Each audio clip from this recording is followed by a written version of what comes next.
Welcome, adventurers.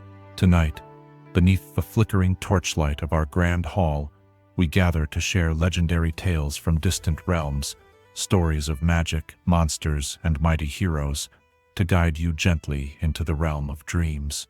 Before we cross into the veil of slumber, take a moment to cast a support spell, smash the like button, and join our growing adventuring party by subscribing. Also, I'm curious what realm you're watching from. Whether you're tuning in from Waterdeep, the Sword Coast, or a cozy tavern in California, share your location in the comments below. Your presence strengthens our fellowship and helps our magical community grow ever stronger. Now, the dice have been rolled, and the time for storytelling has come. Get in a comfortable position, dim the lights, and let the journey begin. Chapter 1. The Streets of Zaun.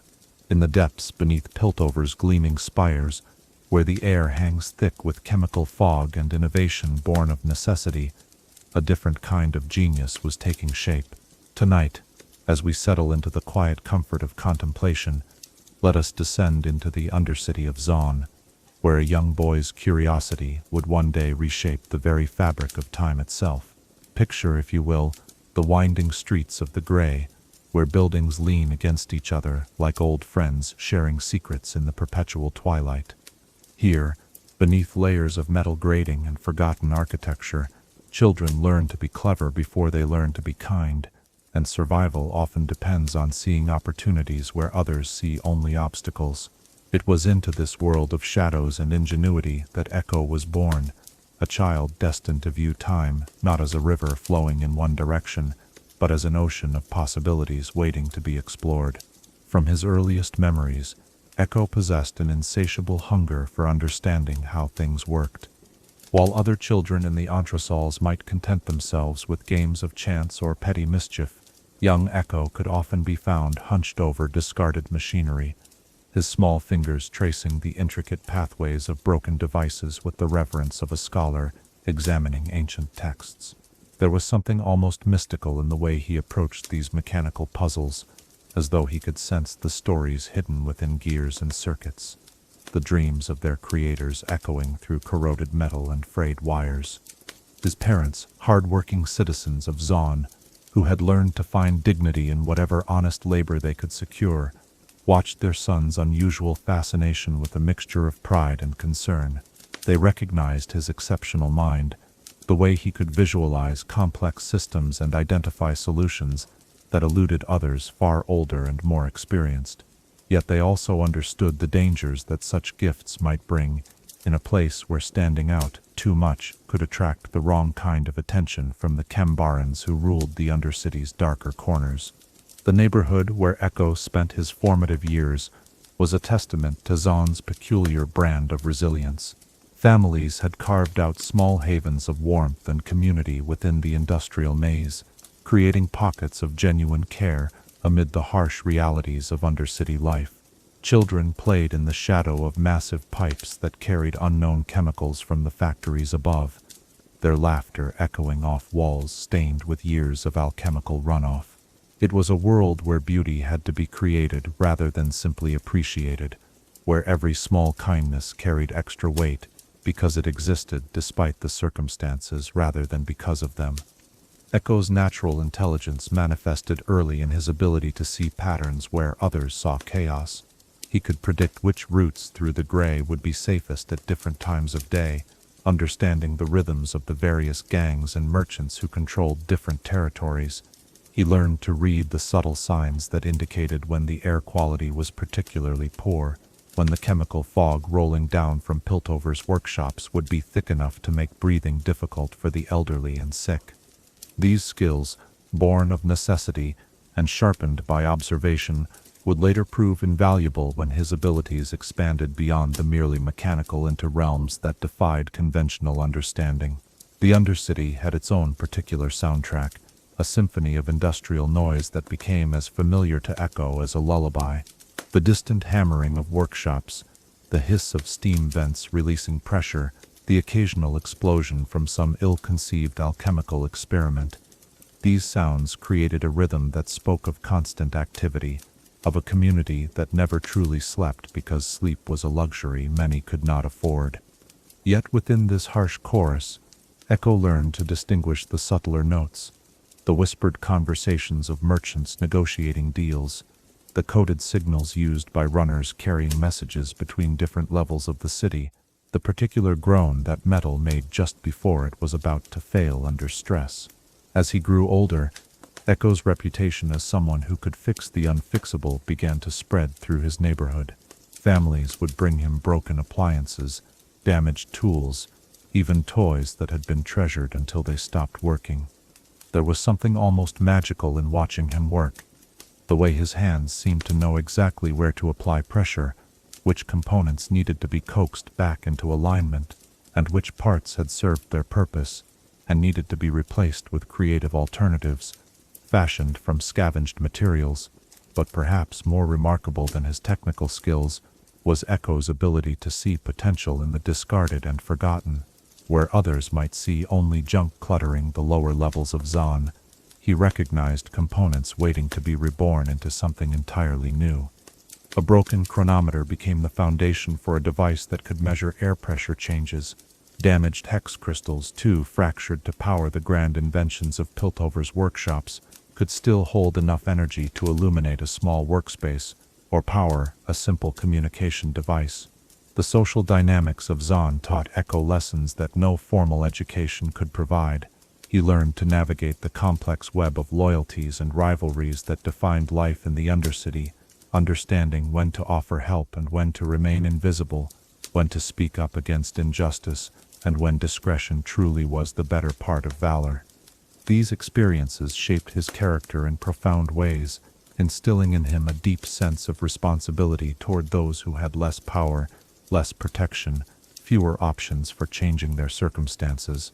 The Grey itself became Ekko's first classroom in temporal thinking, though he wouldn't understand this until much later. The Undercity existed in a strange relationship with time, where progress moved at a different pace than in Piltover above. Innovations that might transform the upper city overnight could take years to filter down to the depths, while some technologies that had been abandoned as obsolete in the bright workshops continued to serve essential functions in the shadows below. This temporal displacement, this sense of living slightly out of phase with the rest of the world, created an environment where thinking differently about causality and sequence felt natural. Young Ekko's mind was like a workshop where every experience became raw material for future innovations. He observed how small changes in one part of a system could create cascading effects throughout the whole, how timing could be just as important as technique when attempting to repair something delicate. He noticed that people, like machines, had their own internal rhythms and patterns, their own optimal moments for approach and influence. The community that raised Ekko was held together by bonds forged in shared struggle and mutual dependence. Neighbors looked out for each other's children, sharing resources when times were particularly hard, celebrating small victories as though they were great triumphs. It was within this network of care and support that Ekko first learned the weight of responsibility that comes with exceptional ability. When you can do things others cannot, when you can see solutions others miss, you become someone people depend on, someone whose choices affect not just your own future, but the futures of everyone around you. The Chembarons, who controlled much of Zaun's economy, were distant figures in Ekko's early life, powerful but not immediately threatening to a clever child who knew how to avoid attracting unwanted attention. Yet their influence was everywhere, in the quality of the air, the safety of the water, the opportunities available to families trying to build better lives for their children. Even as a young boy, Ekko could see the ways in which power concentrated in the hands of a few shaped the possibilities available to everyone else. As our exploration of Ekko's earliest years draws to a close, we can see the foundation being laid for everything that would follow. In the workshops where he learned to see beauty in broken things, in the streets where he discovered that intelligence without wisdom could be dangerous, in the community that taught him the value of protecting those who cannot protect themselves, the seeds of his future greatness were quietly taking root. The boy who would one day fracture time itself was learning his first lessons in the art of seeing beyond the immediate moment, of understanding how past actions create present circumstances, and how present choices shape future possibilities.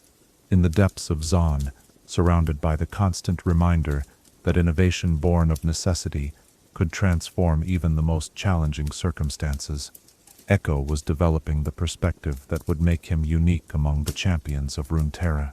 As you drift towards sleep tonight, perhaps you might wonder what gifts lie hidden in the circumstances we're born into, waiting for the right moment and the right perspective to reveal their true potential. Chapter 2: The Firelight Gang. In the gentle glow of memory, where childhood friendships shine like luminous insects against the darkness of time, we find one of the most bittersweet chapters in Ekko's story. Tonight, let us explore the formation of bonds that would define a young boy's understanding of loyalty, trust, and the heartbreaking reality that sometimes the people we love most are the ones we lose in ways we never expected. Picture the hidden spaces of Zaun, where children carved out their own kingdoms, away from the watchful eyes of adults who carried too many worries to appreciate the simple magic of imagination unleashed. In these forgotten corners, beneath rusted catwalks and behind walls of stacked shipping containers, Ekko found his tribe, a collection of young souls who, like him, possessed that particular combination of cleverness and restlessness that marks those destined for either greatness or trouble, and sometimes both. The group that would become known as the Firelight Gang began not with grand aspirations or organized rebellion, but with the simple desire of children to create something that belonged entirely to them. It was Ekko who first discovered the abandoned workshop that would become their secret headquarters, a space where broken dreams from Piltover's golden age had been discarded like yesterday's newspaper. The workshop still contained workbenches and tools, though many were damaged or incomplete, waiting for young hands with unlimited imagination to give them new purpose. Among these friends, there was Powder, sweet, eager Powder, whose blue hair caught the filtered light like captured sky, and whose desire to prove herself often outpaced her ability to think through consequences. She looked up to Ekko with the kind of admiration that was both flattering and frightening, seeing in his mechanical genius a doorway to possibilities she couldn't quite articulate, but desperately wanted to explore. There was something fragile about Powder, a sense that she was always trying to be braver than she felt, stronger than she was, more useful than circumstances allowed her to be. Then there was Milo, whose quick wit and sharp tongue masked a deep insecurity about his place in their little family. He could make them all laugh until their sides hurt, but beneath the humor lay a constant need for validation, a fear that if he wasn't entertaining, if he wasn't useful, he might find himself alone again. Milo's jokes often carried edges that cut deeper than intended, particularly when directed at Powder, whose eagerness to help sometimes resulted in complications that required careful management. Clagger represented the steady heart of their group, the one who could be counted on to remain calm when adventures went sideways, as they frequently did. His strength wasn't just physical, though his broad shoulders could carry burdens that would challenge grown men. Clagger possessed an emotional stability that served as an anchor for the others, a presence that suggested safety and reliability in a world where such qualities were rare and precious. Their leader, though none of them would have used such formal language, was violet-haired and fierce-hearted, whose protective instincts ran as deep as underground rivers. She had appointed herself guardian of their little band, taking responsibility for their safety with the seriousness of someone much older than her years. There was something both inspiring and tragic about Vi's determination to shield her friends from the harsh realities of their world, as though her will alone could create a bubble of innocence around them. The workshop became more than just a meeting place. It evolved into a laboratory of friendship where they experimented with trust, creativity, and the delicate art of belonging to something larger than themselves. Ekko would spread his salvaged components across the workbenches, explaining the function of each piece with the patience of a born teacher, while the others contributed their own unique perspectives and skills to whatever project had captured their collective imagination. These projects were rarely practical in any conventional sense. They built machines that served no purpose other than the joy of building them, contraptions that produced elaborate light shows, or generated curious sounds, devices that existed purely because young minds believed they should exist. There was magic in these collaborative efforts, a sense that together they could bring any dream into reality if they just worked hard enough and believed strongly enough. The gang's adventures beyond the workshop taught them lessons that no formal education could provide. They learned to navigate the complex social geography of their neighborhood, understanding which territories belonged to which groups, which adults could be trusted and which should be avoided, which opportunities were worth the risks, and which were foolish gambles disguised as fun. These expeditions into the wider world of Zaun strengthened their bonds, while teaching them the value of having people you could count on when circumstances turned dangerous. Ekko found himself naturally falling into the role of the problem solver, the one who could see solutions when others saw only obstacles. When their adventures required navigating security systems, bypassing locked doors, or figuring out how to power some device they'd discovered, he was the one they turned to with absolute confidence that he would find a way. This trust was both exhilarating and sobering, teaching him early that intelligence came with responsibility, that having answers meant being expected to provide them.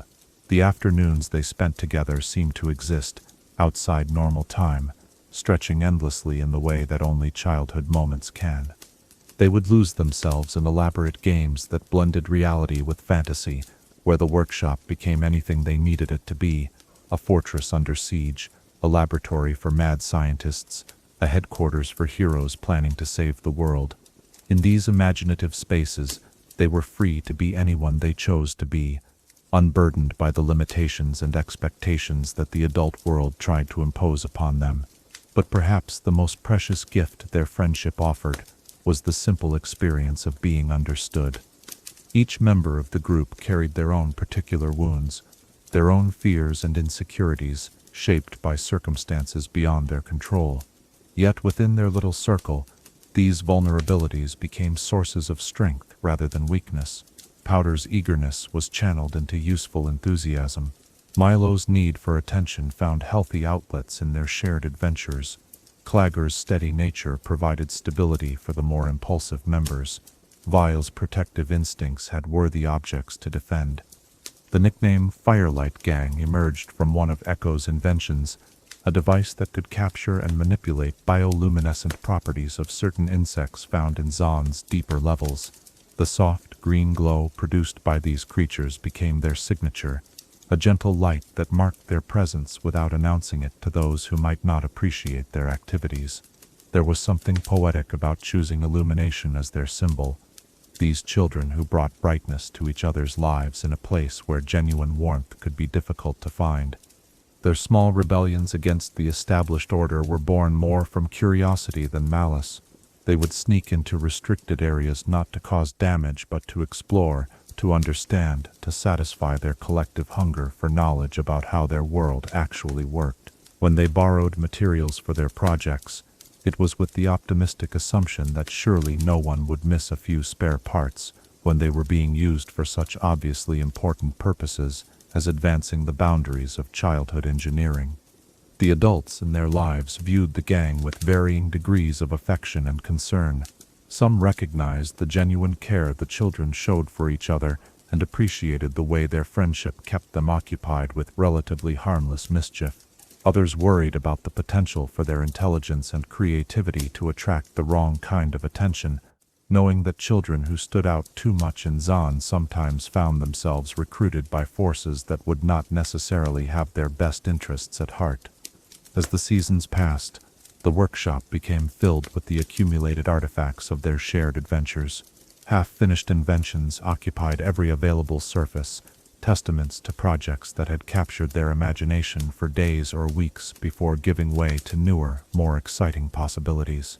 Maps of Zaun's hidden passages covered the walls, marked with symbols that indicated safe routes, interesting discoveries, and places to avoid at certain times. It was a museum of friendship, each object holding memories of laughter, collaboration, and the particular joy that comes from creating something together. The games they played often involved elaborate scenarios where they were heroes rescuing citizens from various threats, inventors solving problems that baffled the greatest minds of Piltover, or explorers discovering new realms hidden within the familiar geography of their neighborhood. These fantasies were more than simple entertainment. They were rehearsals for the future, practice sessions where they could experiment with different versions of themselves and explore what it might mean to have real power to change their circumstances. Ekko treasured these friendships with the intensity that only childhood can provide, when relationships feel like they will last forever, and the idea that friends might grow apart or change in fundamental ways seems impossible. He couldn't imagine a future where their little group wouldn't be together, couldn't conceive of circumstances that might force them to choose between loyalty to each other and loyalty to larger principles or different visions of what their world should become. The workshop's gentle hum of activity, the sound of friends working together toward shared goals, created a rhythm that seemed to slow time itself. In these moments, surrounded by the warmth of acceptance and the excitement of possibility, Ekko experienced a kind of temporal peace that he would later spend his life trying to recapture. It was here, among these friendships that felt as solid and reliable as the mechanisms he loved to build, that he first understood what it meant to want to preserve a moment forever. As we reflect on this golden period in Ekko's young life, we can see the seeds of both his greatest strengths and his most profound sorrows being planted in the fertile soil of friendship. The bonds formed in that hidden workshop would shape his understanding of loyalty, responsibility, and the heartbreaking truth that sometimes love means letting go, even when every instinct screams to hold on tighter. As you settle into the quiet comfort of night, perhaps you might consider what makes the friendships of youth so precious, and how do we honor those bonds even when life carries us in directions we never expected to travel. Chapter 3. The Discovery. In the quiet spaces between heartbeats, where possibility hangs suspended like morning mist, there exist moments that divide a life into before and after. Tonight, as we venture deeper into Ekko's extraordinary journey, let us explore the discovery that would transform a gifted young inventor into something far more profound, a being capable of touching the very fabric of time itself. The discovery began, as many great revelations do, with curiosity pursuing what others had dismissed as worthless. In the deeper recesses of Zaun's industrial maze, where the city's forgotten dreams accumulated like sediment at the bottom of a river, Ekko had learned to recognize the telltale signs of discarded Hextech experiments. These were the failures cast down from Piltover's gleaming workshops, innovations that hadn't quite achieved their intended purpose, and so were deemed unworthy of the Golden City's attention. Most scavengers who worked these depths focused on the obvious treasures: intact power cores, undamaged casing materials, components that could be easily repurposed for simpler applications. But Ekko's eye was drawn to the broken crystals, the fragments that pulsed with erratic energy patterns, the pieces that seemed to contain whispers of possibilities that their original creators had never intended to explore. There was something about these damaged gems that spoke to his understanding of how systems could be rebuilt, reimagined, given new purpose through creative application of principles that existed just beyond conventional thinking. The particular crystal that would change everything appeared unremarkable at first glance, a fractured Hextech fragment no larger than his thumb, its blue-white glow flickering irregularly like a candle struggling against the wind. Most would have seen only a broken power source, useful perhaps for simple illumination, but lacking the stability required for serious applications. Yet, as Ekko held the crystal in his workshop, examining it under the magnifying lens he'd constructed from salvaged optical equipment, he noticed something that made his pulse quicken with recognition. The energy patterns within the crystal weren't random, as they initially appeared. They followed a complex rhythm, a temporal signature that seemed to fold back on itself in ways that defied the linear progression he'd always assumed was fundamental to how energy moved through space. It was as though the crystal existed in multiple moments simultaneously, its glow representing not just present illumination, but echoes of light from moments that had already passed, and previews of illumination yet to come. Working alone in his workshop during the deep hours when even Zaun's restless energy settled into something resembling sleep, Ekko began the delicate process of understanding what he'd found. He constructed measurement devices from components scavenged throughout the Undercity, instruments that could detect the subtle variations in the crystal's energy output, mapping the patterns that conventional hex-tech theory suggested should not exist. The breakthrough came during one of those liminal hours just before dawn, when the boundary between night and day creates a space where transformation feels possible. Ekko had been experimenting with different resonance frequencies, using a device of his own construction to encourage the crystal to stabilize its energy patterns. As he adjusted the harmonic settings, seeking the precise combination that might coax the fragment into more predictable behavior, something extraordinary occurred. For just a moment, so brief that he almost convinced himself he'd imagined it, the world seemed to stutter. The gentle hum of his workshop's ambient machinery skipped like a recording with a damaged section, and Ekko felt a sensation he would later describe as being pulled backward through his own shadow. When reality reasserted itself, he found himself standing exactly where he'd been moments before, but the crystal in his hand now pulsed with steady, purposeful light. The implications hit him with the force of revelation. Somehow, the damaged crystal had briefly reversed the flow of time around itself, creating a small pocket of temporal displacement that had carried him backward through a few precious seconds of experience. It should have been impossible according to everything he understood about how magic and technology interacted, yet the evidence was undeniable and terrifying in its potential. Over the following weeks, Ekko threw himself into understanding this phenomenon with the single-minded intensity that had always characterized his approach to mechanical puzzles. He learned to reproduce the effect with increasing reliability, discovering that the crystal responded to specific combinations of harmonic frequency and emotional resonance. The temporal displacement seemed to be triggered not just by technical manipulation, but by his genuine desire to undo, to try again, to have another chance at moments that hadn't unfolded as he'd hoped. The ethical implications of his discovery weighed heavily on Ekko's mind during these early experiments. Even in small doses, the ability to manipulate time represented power of a magnitude that dwarfed anything he'd previously imagined. What responsibilities came with such capability? How could he ensure that this incredible gift was used wisely, for purposes that served something larger than his own curiosity or convenience? His workshop became a laboratory for temporal mechanics, filled with devices designed to measure, contain, and channel the crystal's unusual properties. He developed techniques for storing temporal energy, for directing its effects with increasing precision, for understanding the delicate balance required to manipulate time without creating paradoxes that might tear apart the fabric of reality itself. Each experiment brought new insights and new questions, expanding his understanding while simultaneously revealing the vast depths of his ignorance about forces he was only beginning to comprehend. The isolation required for these experiments began to take its toll on Ekko's relationships with his friends in the Firelight gang. How could he explain disappearances that lasted for days while he lost himself in temporal research?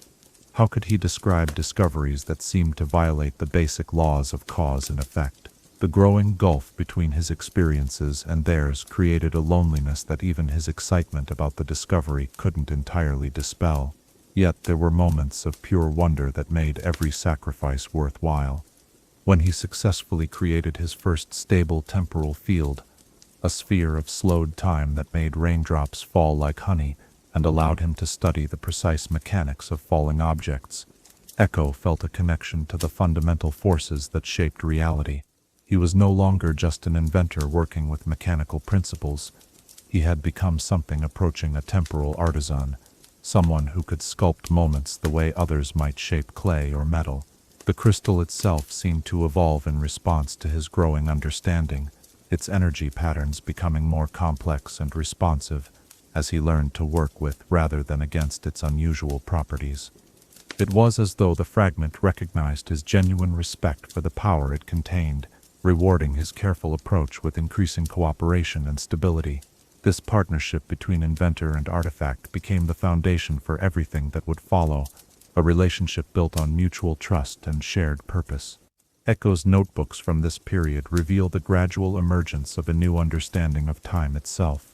He began to see temporal flow, not as a river moving in one direction, but as an ocean with currents, eddies, and depths that could be navigated by those with the proper knowledge and equipment.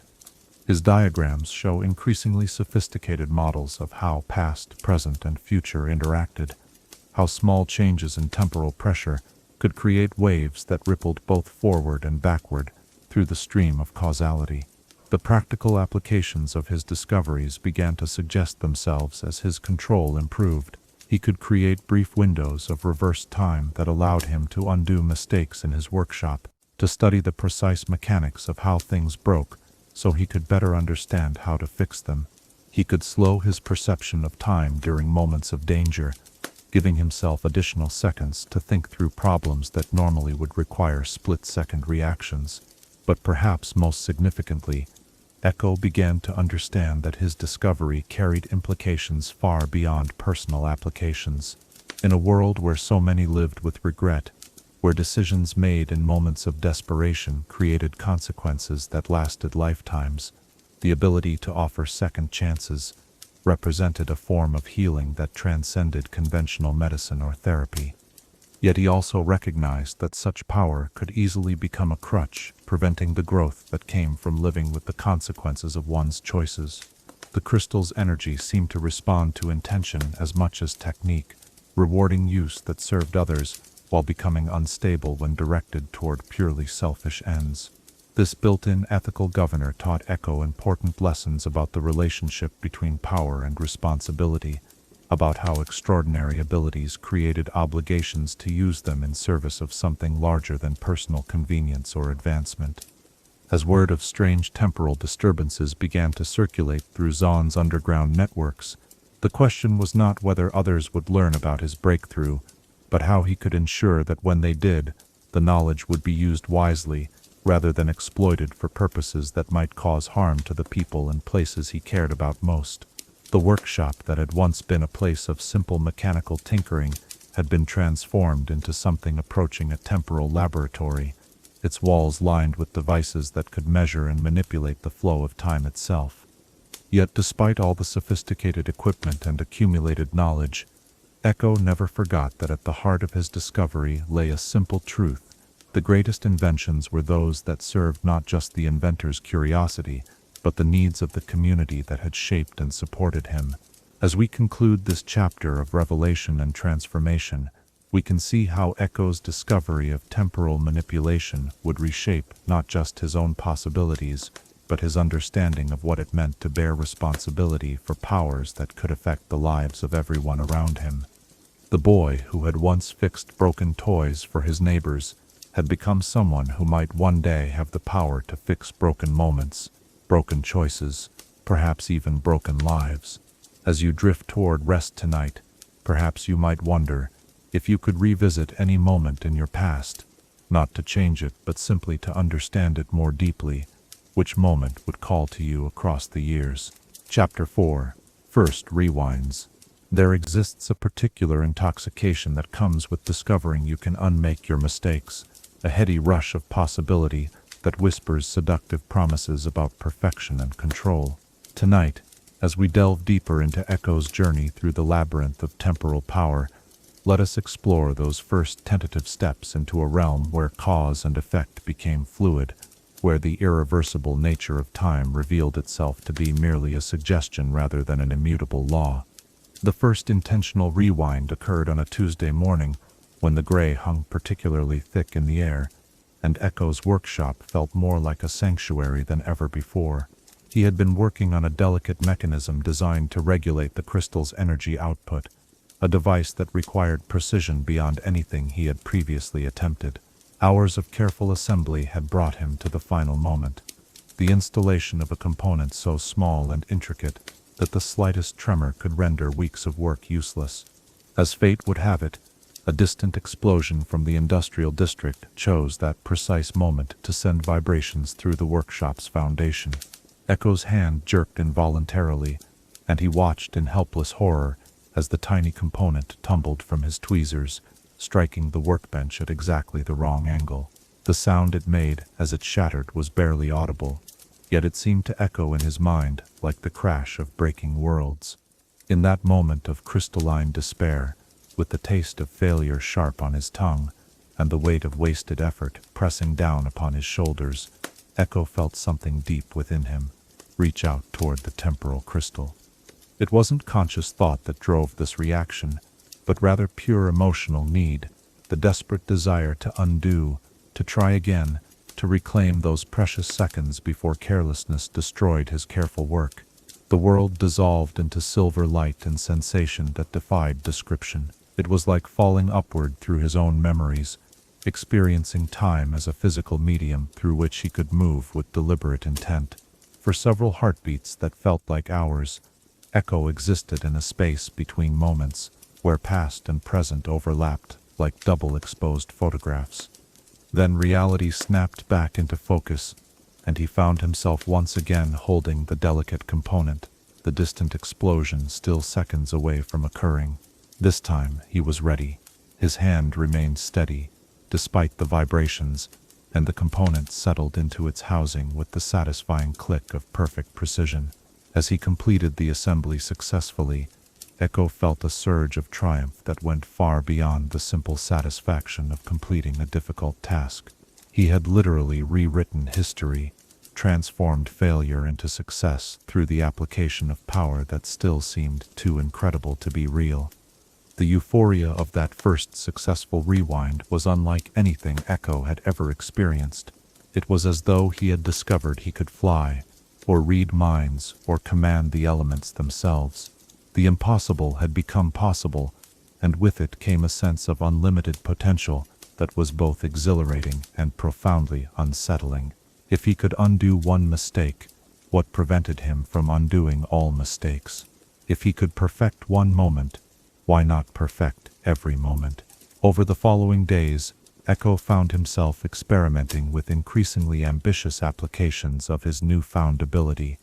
He rewound conversations that went poorly, social interactions where he said the wrong thing or missed important cues. He undid accidents in his workshop, moments of inattention that resulted in burns, cuts, or damaged equipment.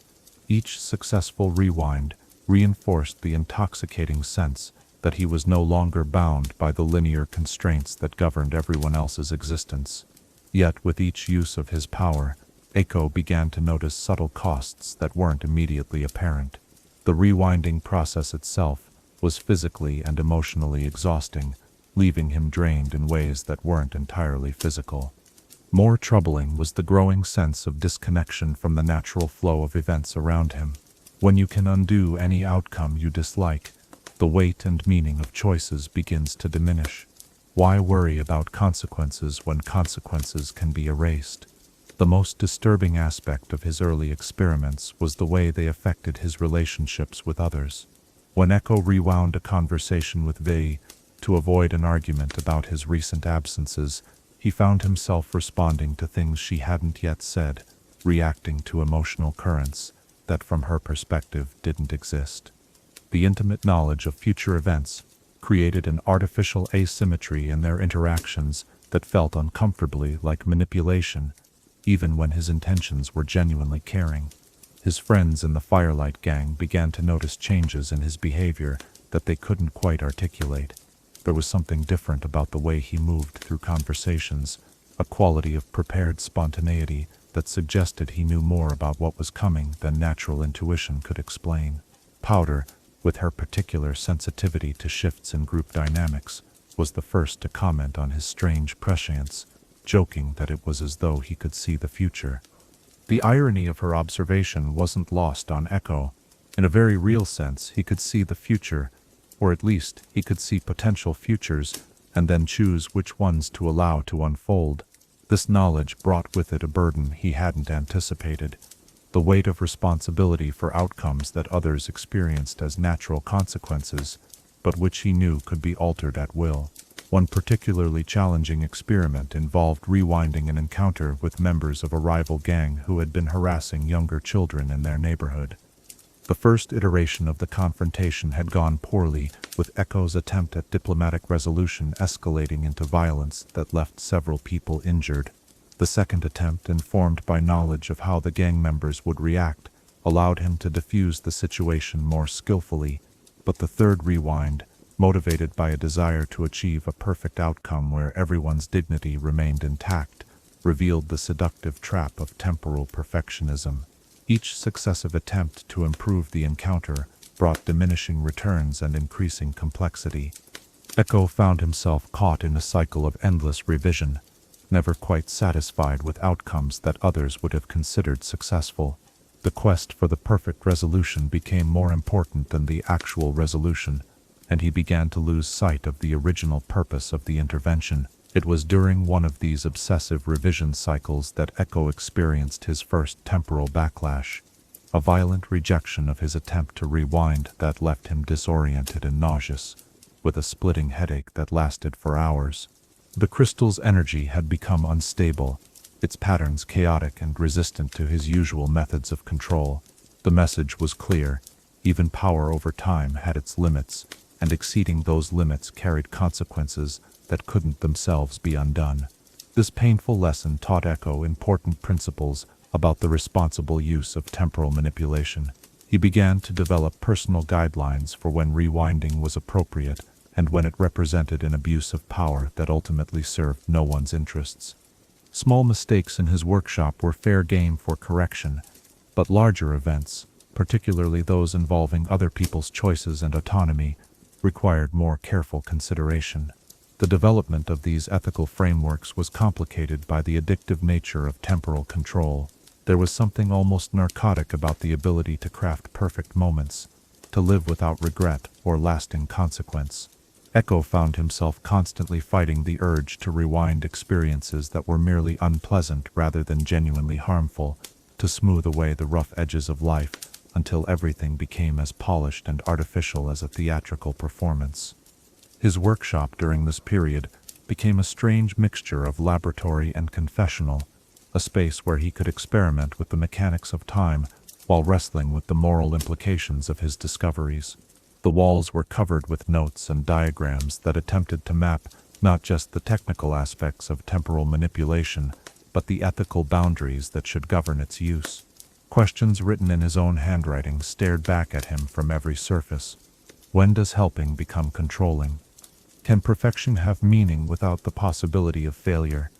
Who has the right to decide which moments deserve to be preserved and which should be erased?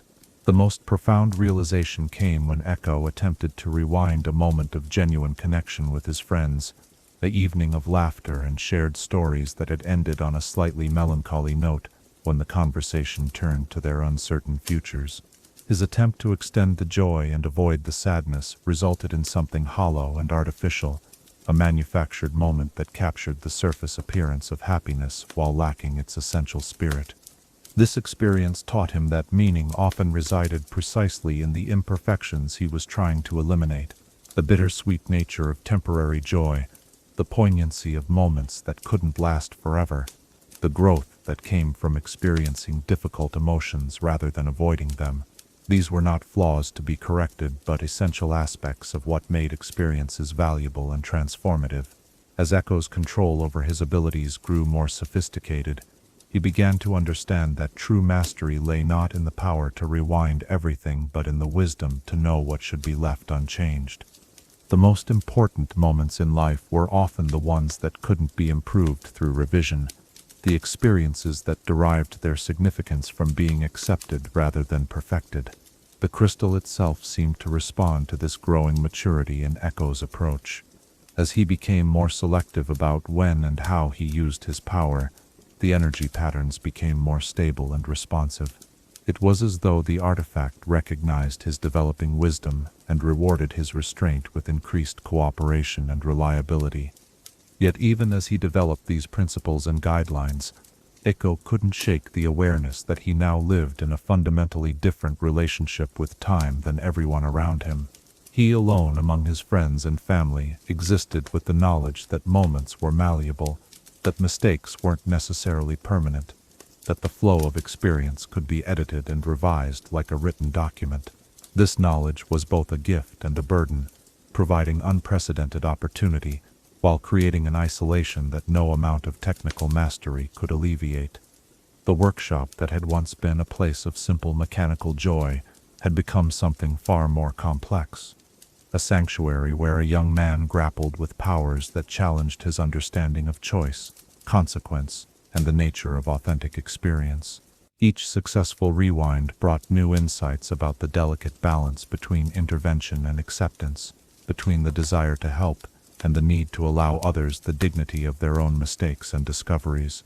As we reflect on this period of experimentation and learning in Ekko's journey, we can see how the intoxication of temporal power gradually gave way to a more nuanced understanding of responsibility and restraint. The boy who had once delighted in fixing broken machines was learning the far more complex art of discerning which aspects of life should be repaired, and which should be honored in their imperfection. As you settle into the gentle embrace of sleep tonight, perhaps you might consider if you possessed the power to perfect any moment in your life. Would the knowledge that perfection was possible make your natural, unedited experiences more precious or less meaningful? Chapter 5. The Weight of Knowledge. There is a particular loneliness that comes with carrying memories of moments that never were, of conversations that were spoken, but then unspoken, of futures glimpsed, and then deliberately prevented. Tonight, as we continue our journey through Ekko's transformation, let us explore the heavy burden of existing between timelines, where knowledge becomes both a gift and a curse that separates the bearer from the natural flow of shared experience. The isolation began subtly, manifesting first as a slight disconnect during conversations with his closest friends. Ekko would find himself responding to comments before they were made, finishing sentences that had been spoken in previous iterations of discussions that had since been rewound and revised. When Powder mentioned feeling frustrated about a failed experiment, he would offer exactly the right encouragement before she had fully explained her disappointment, drawing puzzled looks that asked how he could understand so precisely what she needed to hear. These moments of prescient empathy, while appreciated by his friends, created an uncomfortable distance that Ekko couldn't explain without revealing the truth about his abilities. How could he tell them that he had lived through their conversations multiple times, that he had seen them cry, laugh, argue, and reconcile in timeline after timeline, each iteration teaching him more about their hopes and fears than they had consciously chosen to share? The workshop that had once been a sanctuary of shared discovery became a place where Ekko found himself increasingly alone, with secrets that grew heavier with each passing day. The temporal crystal pulsed with steady energy on his workbench, its blue-white light a constant reminder of the power that set him apart from everyone he cared about. He would sit for hours in the gentle glow, wrestling with questions that had no easy answers. Was it ethical to use knowledge gained from rewound timelines to help his friends? Did his good intentions justify the manipulation inherent in acting on information they hadn't chosen to give him? The most challenging aspect of his growing isolation was the way it affected his relationships with Vi and Powder. Vi, with her fierce protective instincts and natural leadership abilities, had always been someone Ekko looked up to and confided in. Yet now, he found himself watching her make decisions while knowing their outcomes, seeing her struggle with problems he could solve but couldn't offer solutions to, without revealing how he'd gained such insight. Powder's eager enthusiasm for their shared projects took on a poignant quality when viewed through the lens of temporal knowledge. Ekko had seen iterations where her experiments succeeded brilliantly, and others where they resulted in disaster. He knew which approaches would work, and which would end in frustration, but intervening too obviously felt like robbing her of the valuable learning that came from genuine trial and error. The delicate balance between guidance and manipulation became a constant source of internal conflict. The phenomenon extended beyond his immediate friend group to encompass his entire neighborhood. Ekko began to notice patterns in the daily rhythms of Zaun life that repeated across multiple timelines, the way certain conflicts unfolded between rival gangs, the predictable responses of authority figures to various types of disruption, the cyclical nature of both opportunities and threats that emerged from the Undercity's complex social ecosystem. This broader pattern recognition, while intellectually fascinating, deepened his sense of existing outside the normal flow of community life. He watched his neighbors navigate challenges with the knowledge of how their choices would unfold, seeing both the wisdom and the tragedy in decisions that seemed predetermined by circumstances beyond their control. The temptation to intervene, to use his temporal abilities to prevent suffering or enhance opportunities, was constant and emotionally exhausting. The mental toll of carrying multiple sets of memories began to manifest in unexpected ways. Ekko found himself experiencing a form of temporal vertigo, moments where he couldn't immediately recall which version of events was the one that had actually occurred. Had Milo made that particular joke in this timeline or a previous one? Had Clagor's injury from their last adventure been serious enough to require medical attention, or was that a memory from an iteration he had subsequently rewound? Sleep became increasingly elusive as his mind struggled to process and organize experiences that violated the natural order of linear memory formation.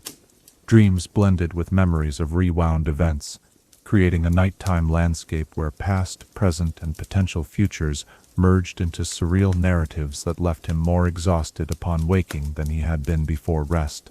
The boundary between what had happened and what could have happened began to blur in ways that were deeply unsettling. His notebooks from this period reveal the emergence of a complex system for tracking different timeline iterations, an attempt to maintain his sanity by creating external organization for internal chaos.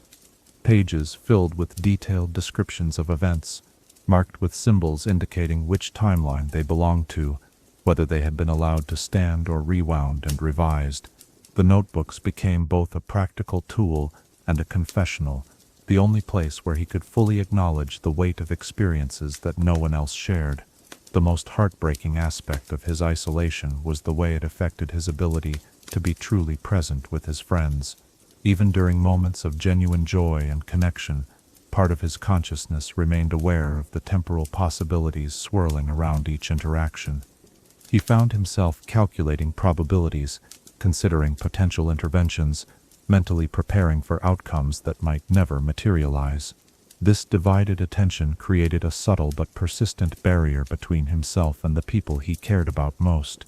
The ethical dimensions of his situation became increasingly complex as his understanding of temporal mechanics deepened. He discovered that some events seemed to have a kind of temporal momentum that made them resistant to change. Certain outcomes would reassert themselves across multiple timelines, despite his attempts at intervention. This suggested that while he could alter specific moments, larger patterns of causality operated according to principles that transcended individual choice or intervention. This realization was both relieving and terrifying. It reduced the burden of responsibility he felt for every negative outcome he witnessed, but it also implied limitations to his power that were frustrating when confronted with suffering he longed to prevent. The question of which events could be meaningfully changed, and which were expressions of deeper systemic forces, became a constant source of philosophical struggle. The temporal crystal seemed to respond to his emotional state during this period, its energy patterns becoming more complex and sometimes unpredictable when he was particularly stressed or conflicted. There were moments when the device would activate spontaneously, creating brief temporal distortions that he hadn't consciously initiated. These incidents suggested that his connection to the crystal was becoming more intimate and less controllable, raising concerns about what might happen if his emotional equilibrium deteriorated further. His relationship with time itself began to transform during this period of isolation. Rather than experiencing moments as discrete, sequential events, Ekko found himself perceiving reality as a fluid medium where past, present, and future existed in dynamic relationship with each other. This expanded awareness brought insights that were profound and beautiful, but it also made it increasingly difficult to relate to people who experienced time in the conventional linear fashion. The workshop became a refuge where he could explore these philosophical implications without the constant effort of maintaining normal social interactions. He spent hours contemplating questions that had no clear answers. If multiple versions of an event were equally real in terms of his experience, which one held the greater claim to truth? Did the intentions behind his temporal interventions matter more than their outcomes? Was the knowledge he gained from rewound timelines a form of stolen wisdom, obtained without the consent of those who had unknowingly provided it? The loneliness of bearing temporal knowledge was compounded by the awareness that he could never fully share his experiences with anyone. The closest he came to genuine communication about his abilities was through subtle hints and metaphors that his friends interpreted as artistic expression or philosophical speculation. They appreciated his growing depth and thoughtfulness, but they couldn't understand the source of insights that seemed to come from experiences far beyond his apparent years. Perhaps the most poignant aspect of his isolation was the way it affected his perception of his friends' autonomy and dignity. Knowing their likely responses to various situations, having seen them navigate challenges across multiple timelines, created a sense of predictability that diminished his appreciation for their spontaneity and individuality. He had to constantly remind himself that their choices were still meaningful and worthy of respect, even when he could anticipate them with disturbing accuracy. The burden of temporal knowledge also created an unexpected form of grief, mourning for experiences and relationships that had existed in rewound timelines, but were erased when he chose different paths. There were conversations with his friends, moments of connection and understanding, that had been beautiful and meaningful, but which no longer existed in any form except his memory.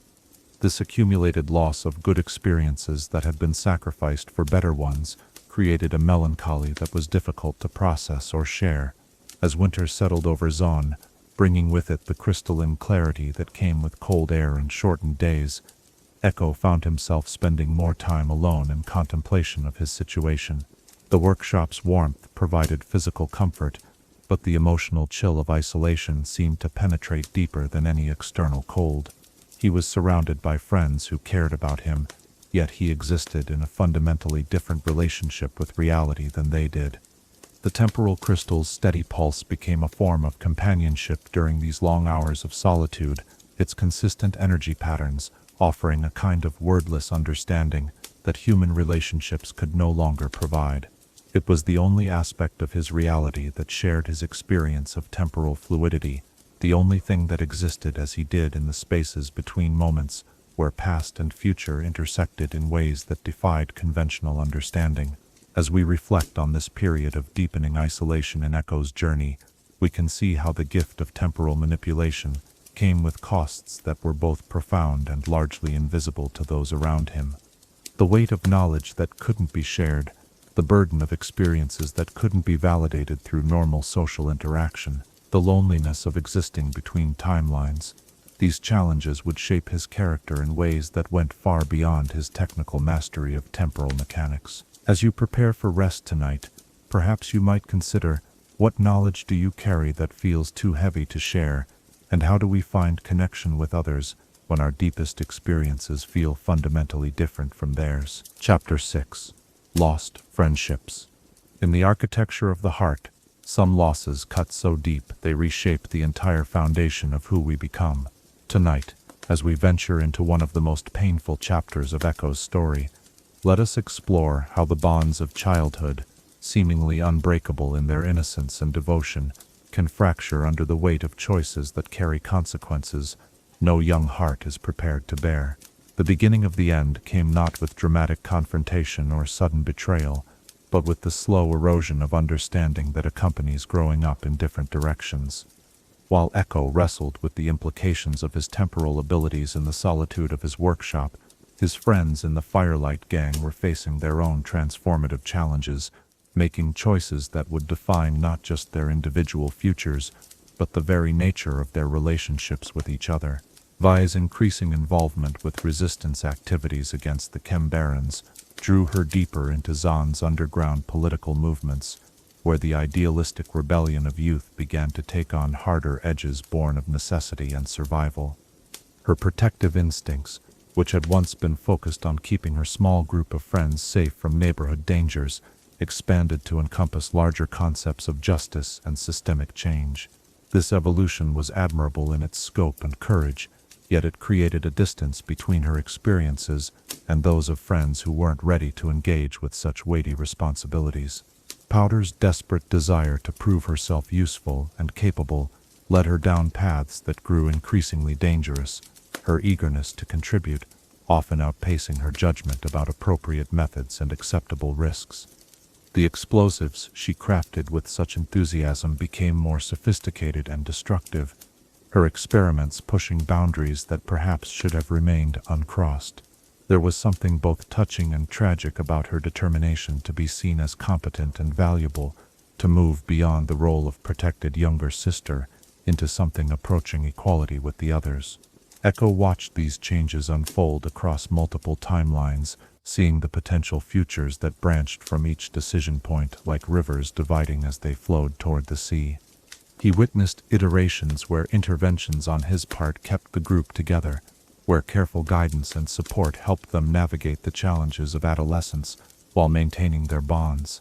Yet he also saw the costs of such intervention, the ways in which his temporal manipulation created dependencies and artificial solutions that prevented genuine growth and learning. The most heartbreaking aspect of his situation was the knowledge that some paths led to outcomes he desperately wanted to prevent, but couldn't justify changing through temporal intervention. He saw timelines where Powder's experiments resulted in tragedy, where Vi's idealism led her into conflicts she wasn't prepared to handle, where the innocent bonds of childhood were severed by events that seemed both inevitable and preventable depending on perspective. The workshop that had once been filled with the laughter and energy of collaborative friendship became increasingly empty as his friends pursued their individual journeys.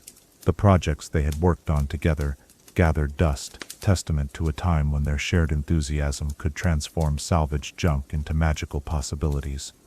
Ekko found himself maintaining these artifacts of friendship like a curator in a museum of lost innocence, preserving memories of connection that felt increasingly distant from his current reality.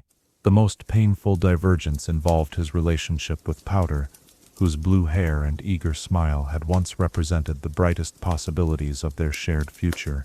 He had seen her potential across so many timelines, brilliant inventions that could have changed Zaun for the better, moments of triumph where her creativity and intelligence were recognized and celebrated, futures where she found the confidence and stability that would allow her gifts to flourish in healthy directions. Yet he had also witnessed the darker possibilities that lurked beneath her surface eagerness, the fragility that made her vulnerable to influences that would exploit rather than nurture her talents. In timeline after timeline, he watched external pressures and internal insecurities combine to push her toward choices that transformed her brilliance into something destructive and chaotic. The girl who had once looked up to him with such trust and admiration was capable of becoming someone he might not recognize, someone whose path diverged so completely from his own values that reconciliation seemed impossible. The tragedy of these observations was compounded by his awareness that his temporal knowledge created an artificial distance between them that may have contributed to her sense of isolation and inadequacy. How could she compete with someone who always seemed to know exactly what to say, who anticipated her needs with uncanny precision, who possessed insights that seemed to come from sources she couldn't access or understand? His attempts to help, informed by knowledge of multiple potential futures, may have inadvertently undermined her confidence in her own judgment and abilities. The ethical complexity of his situation became particularly acute when he witnessed timelines where Powder's experiments resulted in casualties among people they both cared about. The temptation to intervene, to prevent tragedies through temporal manipulation, was almost overwhelming. Yet doing so would require him to act on knowledge that she hadn't chosen to share, to manipulate events in ways that violated her autonomy and agency. The question of whether preventing harm justified such manipulation became a source of constant internal conflict. Milo and Klager faced their own developmental challenges during this period, their responses to the changing dynamics within their group revealing aspects of their characters that hadn't been visible during the simpler days of childhood adventure. Milo's humor began to carry sharper edges, his jokes sometimes cutting deeper than intended. as he struggled with feelings of inadequacy and uncertainty about his place in their evolving social structure.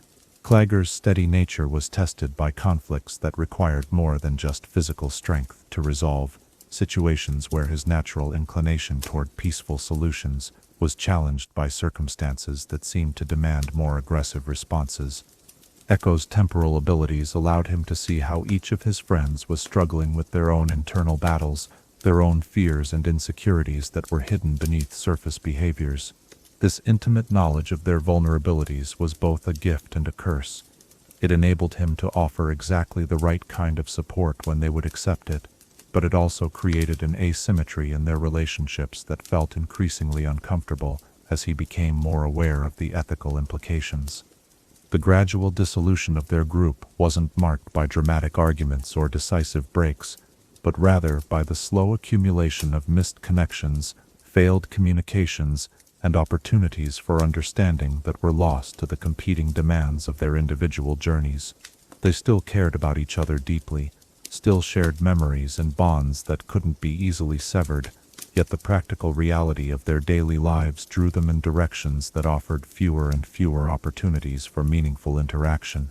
The workshop's silence during this period was particularly poignant, filled with the absence of voices that had once brought such life and energy to the space. Ekko would sometimes activate his temporal abilities not to change anything, but simply to revisit moments when the room had been filled with laughter and collaborative excitement.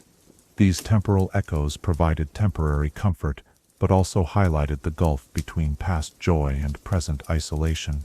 His relationship with Vi became strained by his inability to fully support her political activities without revealing the extent of his knowledge about their likely outcomes. He wanted to protect her from the dangers he could see approaching, to warn her about allies who would prove unreliable and strategies that would backfire, yet doing so would require explanations he couldn't provide without exposing secrets that felt too dangerous to share. The helplessness of watching someone you care about make choices you know will lead to pain, while being unable to intervene in meaningful ways, created a particular form of anguish. The temporal crystal seemed to respond to his emotional state during this period of loss, its energy patterns becoming more volatile and unpredictable when he was particularly distressed about the deteriorating relationships. There were moments when the device would spontaneously activate, creating brief temporal loops that allowed him to experience fragments of happier times before snapping back to the present reality. These involuntary activations suggested that his connection to the crystal was becoming more emotionally driven and less consciously controlled.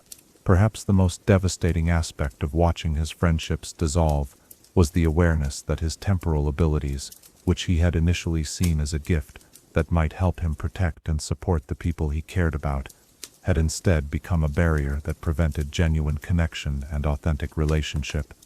The knowledge that came from multiple timeline experiences created expectations and responses that his friends couldn't match or understand, while the isolation required to explore and develop his abilities pulled him away from the shared experiences that had once been the foundation of their bonds. The night when Powder's experiment went catastrophically wrong, resulting in consequences that would echo through all their lives, Ekko witnessed an event that existed at the intersection of inevitability and prevention.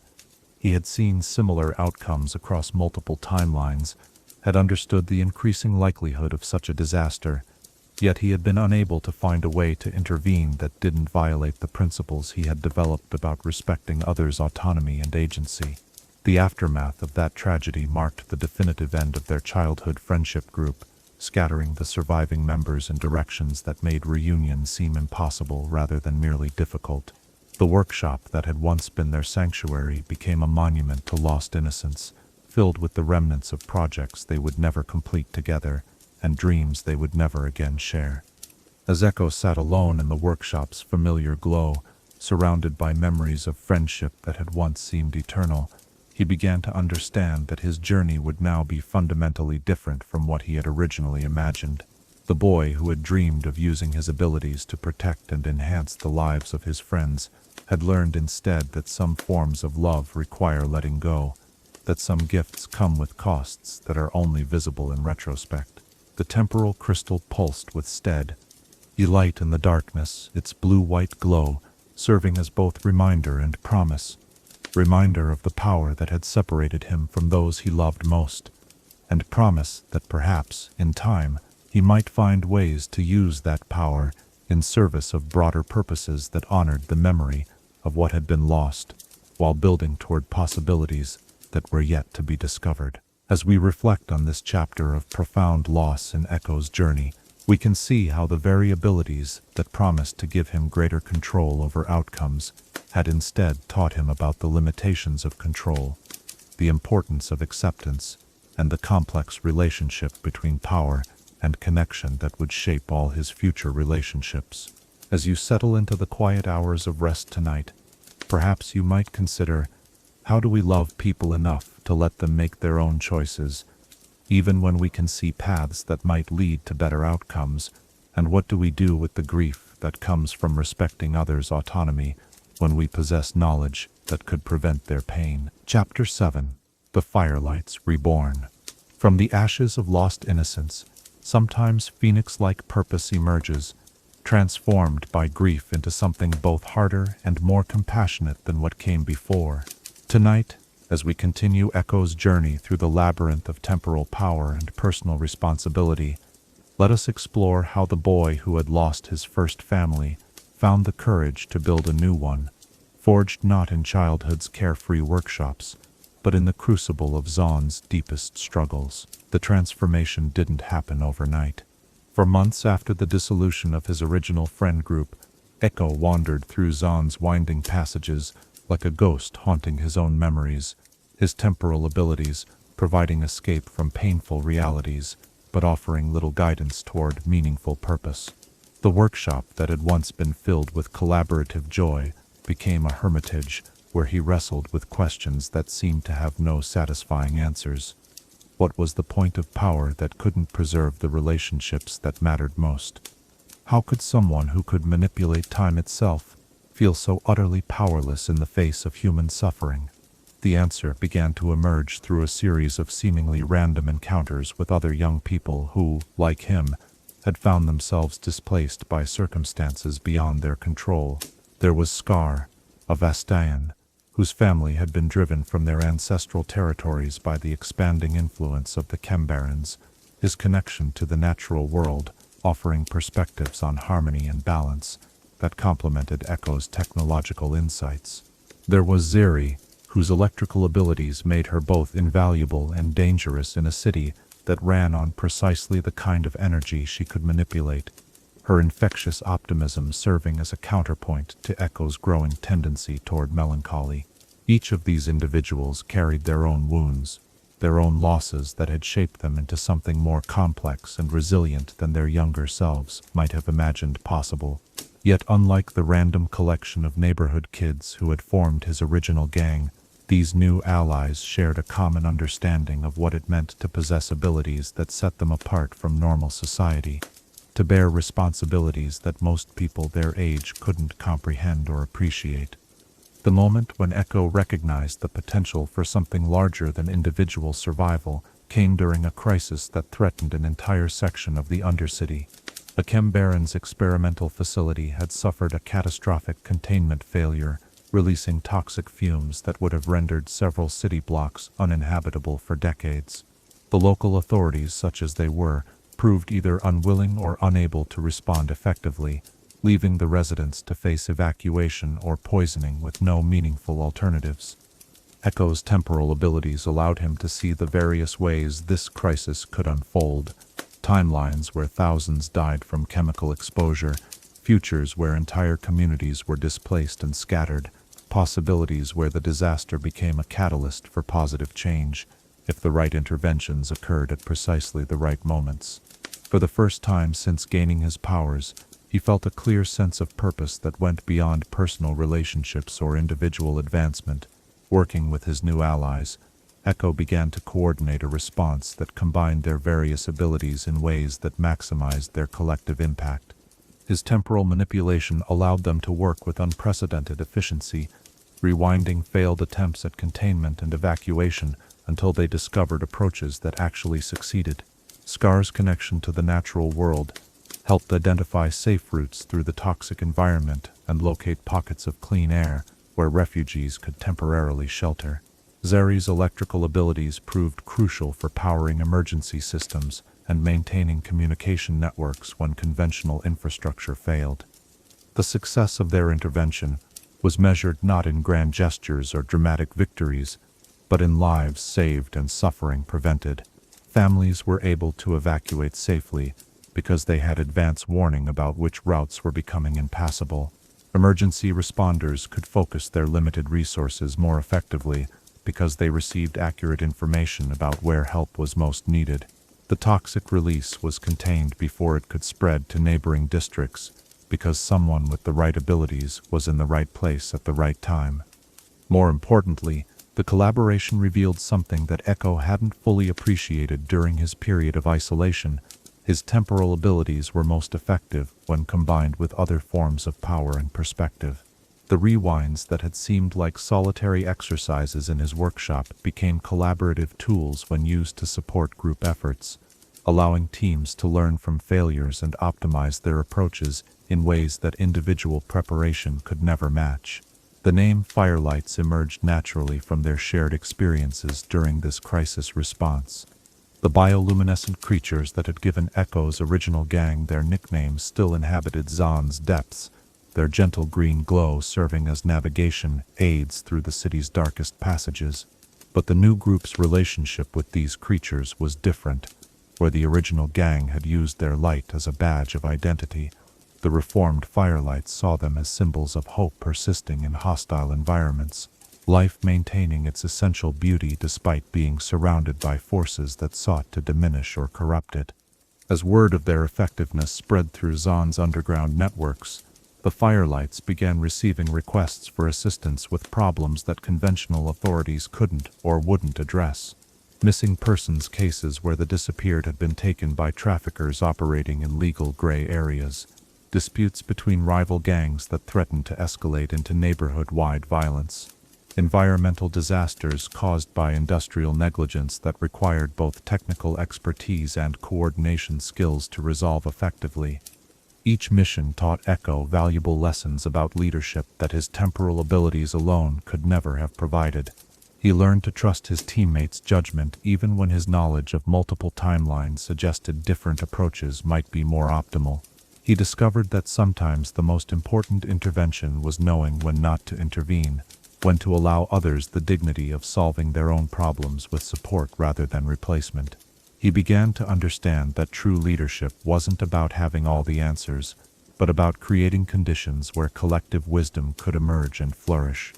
The Firelight's base of operations evolved organically from the practical needs of their expanding activities. What began as temporary gathering spaces in abandoned buildings gradually became a network of interconnected hideouts, workshops, and safe houses that could support both their operational requirements and the broader community needs they increasingly served. Unlike the Chembaron's territories, which were maintained through fear and exploitation, the Firelight spaces were held together by mutual aid and voluntary cooperation. Ekko's workshop was transformed during this period from a place of solitary experimentation into a collaborative laboratory where different forms of knowledge and ability could be combined in service of shared goals.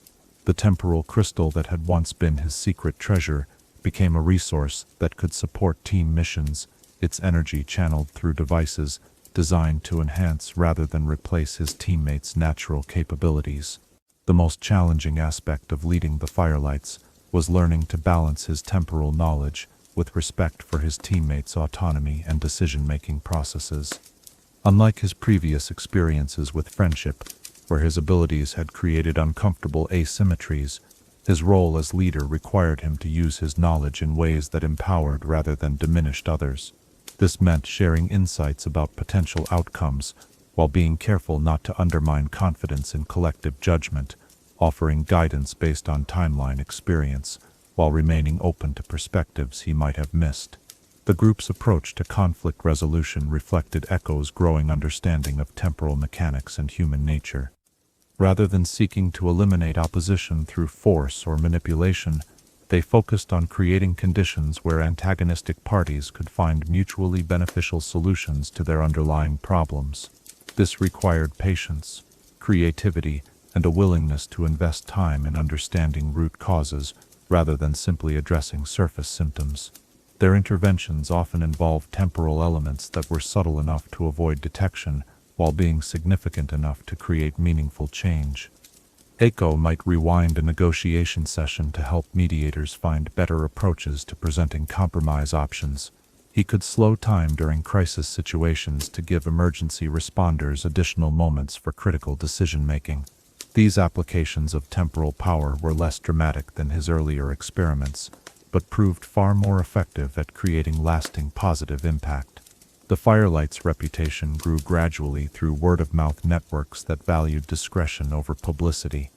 They became known as people who could be trusted to help without asking uncomfortable questions, who possessed unusual capabilities but used them responsibly, who understood that sustainable change required community investment rather than external imposition. This reputation attracted both opportunities for meaningful work and attention from forces that preferred Zaun's status quo to remain undisturbed. As the group's influence expanded, Ekko found himself grappling with questions about scale and sustainability that echoed his earlier struggles with individual responsibility. How could they help more people without becoming so visible that they attracted retaliation from the Chembarons? How could they maintain their principles while operating in an environment where compromise and moral ambiguity were often necessary for survival? How could they build something lasting in a city where change was often violent and temporary?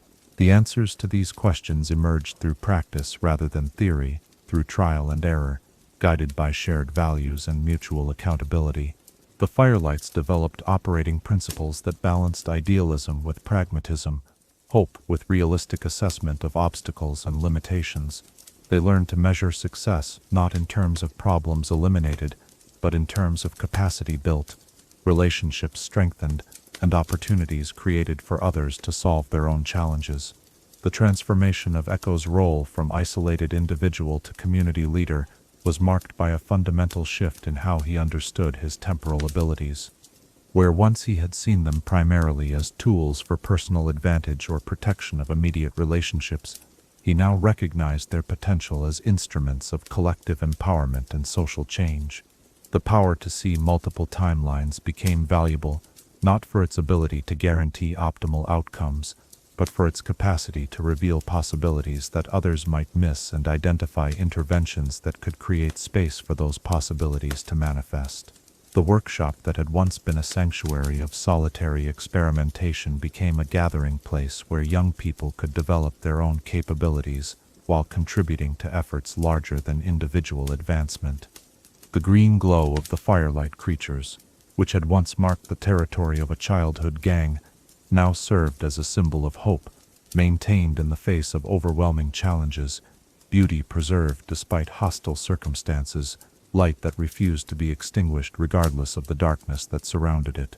As we reflect on this chapter of renewal and purpose in Ekko's journey, we can see how loss and isolation, when met with courage and compassion, can become the foundation for forms of connection and service that transcend the limitations of individual ability or understanding. The boy who had once sought to protect a small group of friends had evolved into a leader capable of creating conditions where entire communities could protect and support each other. As you prepare for rest tonight, perhaps you might consider, how do our greatest losses sometimes prepare us for our most meaningful contributions, and what forms of leadership emerge when we combine individual gifts with collective wisdom and shared commitment to justice. Chapter 8. Temporal Philosophy. In the quiet depths of contemplation, where abstract principles meet the weight of lived experience, profound truths about the nature of existence slowly crystallize into wisdom. Tonight, as we explore the evolution of Ekko's understanding of time and responsibility, let us venture into the philosophical frameworks that emerged from his unique position between moments, where theory and practice merge to create new ways of comprehending our relationship with choice, consequence, and the delicate fabric of causality itself. The development of Ekko's temporal philosophy began not with grand theoretical insights, but with the accumulation of practical questions that demanded answers. Each use of his abilities raised ethical dilemmas that existing moral frameworks seemed inadequate to address. If he could prevent suffering through temporal intervention, was he obligated to do so regardless of the broader consequences? If his knowledge of multiple timelines gave him advantages in negotiations or conflicts, did using that knowledge constitute a form of cheating or manipulation?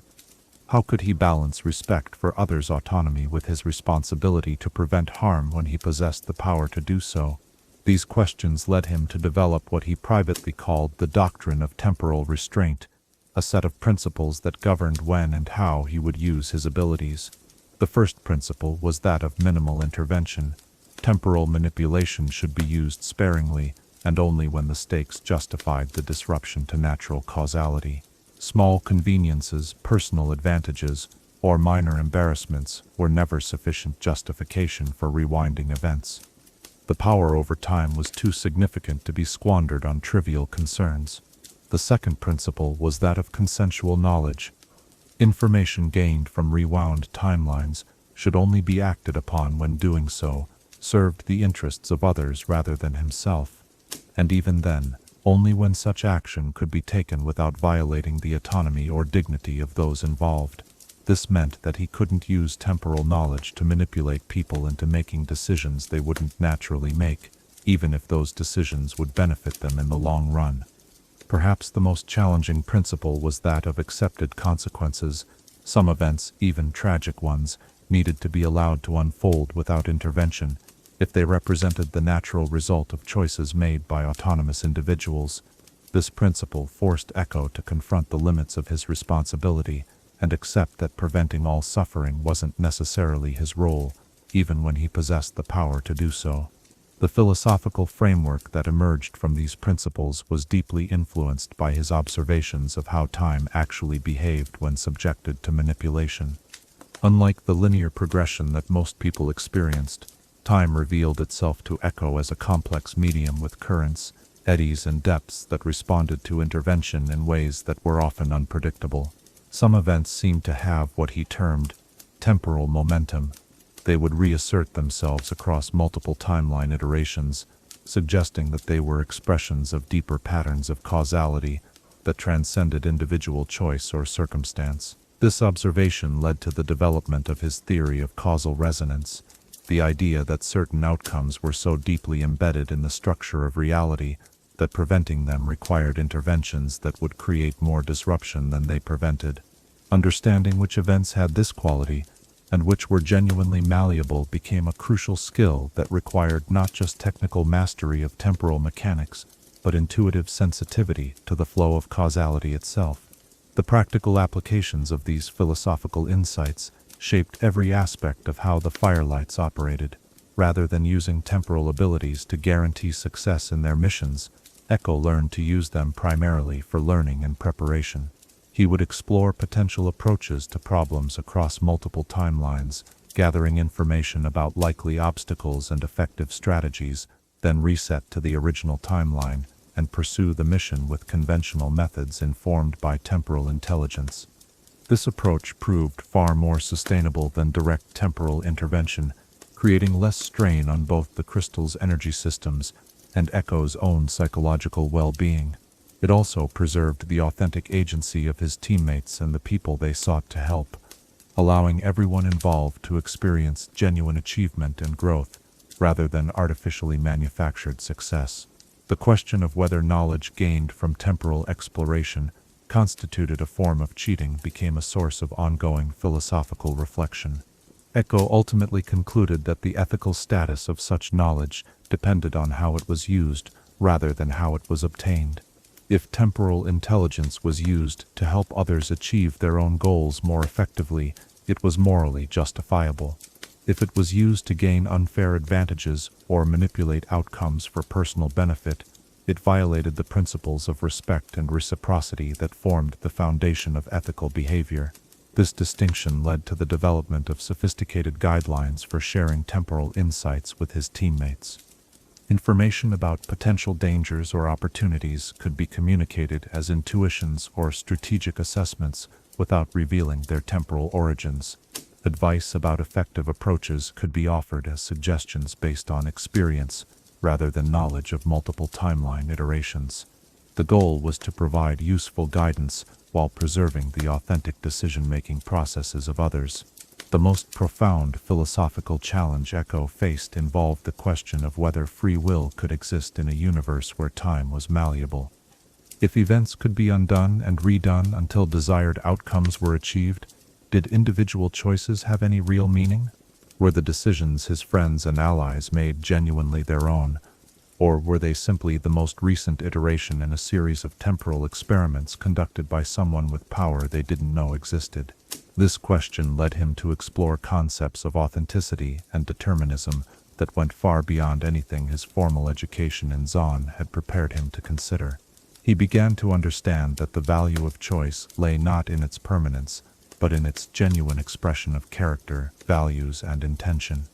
A decision that was made authentically retained its moral significance even if it could theoretically be undone, because the process of making it revealed important truths about the person involved. The temporal crystal itself seemed to respond to the evolution of Ekko's philosophical understanding, its energy patterns becoming more stable and cooperative as his principles became more clearly defined and consistently applied. It was as though the artifact recognized and rewarded the development of wisdom alongside technical skill, suggesting that mastery of temporal mechanics required not just intellectual understanding but ethical maturity.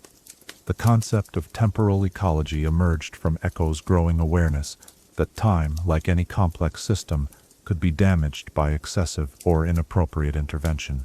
Just as a natural ecosystem could be disrupted by well-intentioned but poorly informed efforts to improve it, the flow of causality could be destabilized by temporal manipulation that failed to account for the intricate relationships between past, present, and future events. This ecological perspective led to the development of conservation principles for temporal intervention. Like a responsible forester who removes only certain trees to maintain the health of the entire forest, Ekko learned to identify which events could be safely altered and which should be left undisturbed to preserve the integrity of the larger causal system. This required a deep understanding of how individual actions created ripple effects that could influence events far removed in time and space. The social implications of his temporal abilities raised questions about justice and equality that were particularly challenging for someone committed to fighting against systemic oppression. If he could use his powers to help the Firelights succeed in their missions, was he obligated to share those abilities with other groups working towards similar goals? Did his unique capabilities create responsibilities that extended beyond his immediate community to encompass all those who suffered under unjust systems? These questions led to the development of what he called the principle of distributed impact, the idea that temporal abilities should be used in ways that created the greatest benefit for the greatest number of people, particularly those who lacked other forms of power or protection. This meant focusing on interventions that addressed systemic problems rather than individual symptoms, even when helping specific people felt more immediately satisfying. The psychological demands of living according to these principles were considerable. Maintaining ethical consistency while possessing power that could solve almost any problem required constant vigilance and self-reflection. There were times when Ekko had to watch people he cared about struggle with challenges he could easily resolve, forcing himself to remember that growth often came through difficulty rather than despite it. The loneliness of bearing temporal knowledge was somewhat alleviated by the process of developing philosophical frameworks that gave meaning and structure to his experiences. Even though he couldn't share the specific details of his abilities with others, he could engage in conversations about ethics, responsibility, and the nature of time that helped him feel connected to broader human concerns and aspirations. The workshop became a place where abstract philosophy met practical application, its walls covered with diagrams that attempted to map the relationship between theoretical principles and real-world decisions. These visual representations served both as thinking tools and as reminders of the complexity involved in using extraordinary power responsibly. They showed how individual choices created cascading effects across multiple domains of experience, how temporal interventions could support or undermine the development of resilience and agency in others. Perhaps the most important insight that emerged from Ekko's philosophical explorations was the recognition that time, despite being malleable, was not infinitely plastic. There were limits to what could be changed without creating consequences that were worse than the original problems. Understanding these limits required not just technical knowledge but wisdom about human nature, social systems, and the delicate balance between stability and change that allowed communities to thrive. The concept of temporal humility became central to his mature understanding of his abilities. Despite possessing power that seemed almost godlike in its scope, Ekko learned to approach each potential intervention with the recognition that his knowledge was necessarily limited and his perspective inevitably biased by his own experiences and values. This humility led him to seek input from others whenever possible, to test his assumptions through careful observation, and to remain open to the possibility that his initial judgments about what needed to be changed might be incomplete or incorrect. As the seasons turned and Ekko's understanding of temporal mechanics deepened alongside his philosophical sophistication, he began to see his abilities less as a burden to be managed, and more as a tool for service that required constant refinement and careful application. The boy who had once been intoxicated by the possibility of perfecting every moment had evolved into a young man who understood that imperfection was often more valuable than artificial perfection, that struggle could be more meaningful than ease, and that the most important interventions were often the ones that created space for others to solve their own problems, rather than solving those problems directly. The temporal crystal's steady pulse in the workshop's gentle light served as a constant reminder of the responsibility that came with extraordinary ability, but also of the potential for positive impact when power was guided by wisdom, compassion, and respect for the inherent dignity of all conscious beings. As we reflect on the philosophical framework that emerged from Ekko's unique experiences with temporal power, we can see how extraordinary circumstances can lead to insights that illuminate universal questions about choice, responsibility, and the nature of ethical action in a complex world.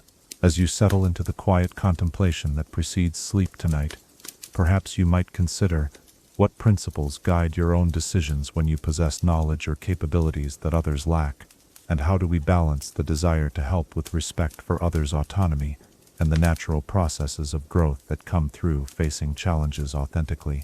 Chapter 9. The Z-Drive.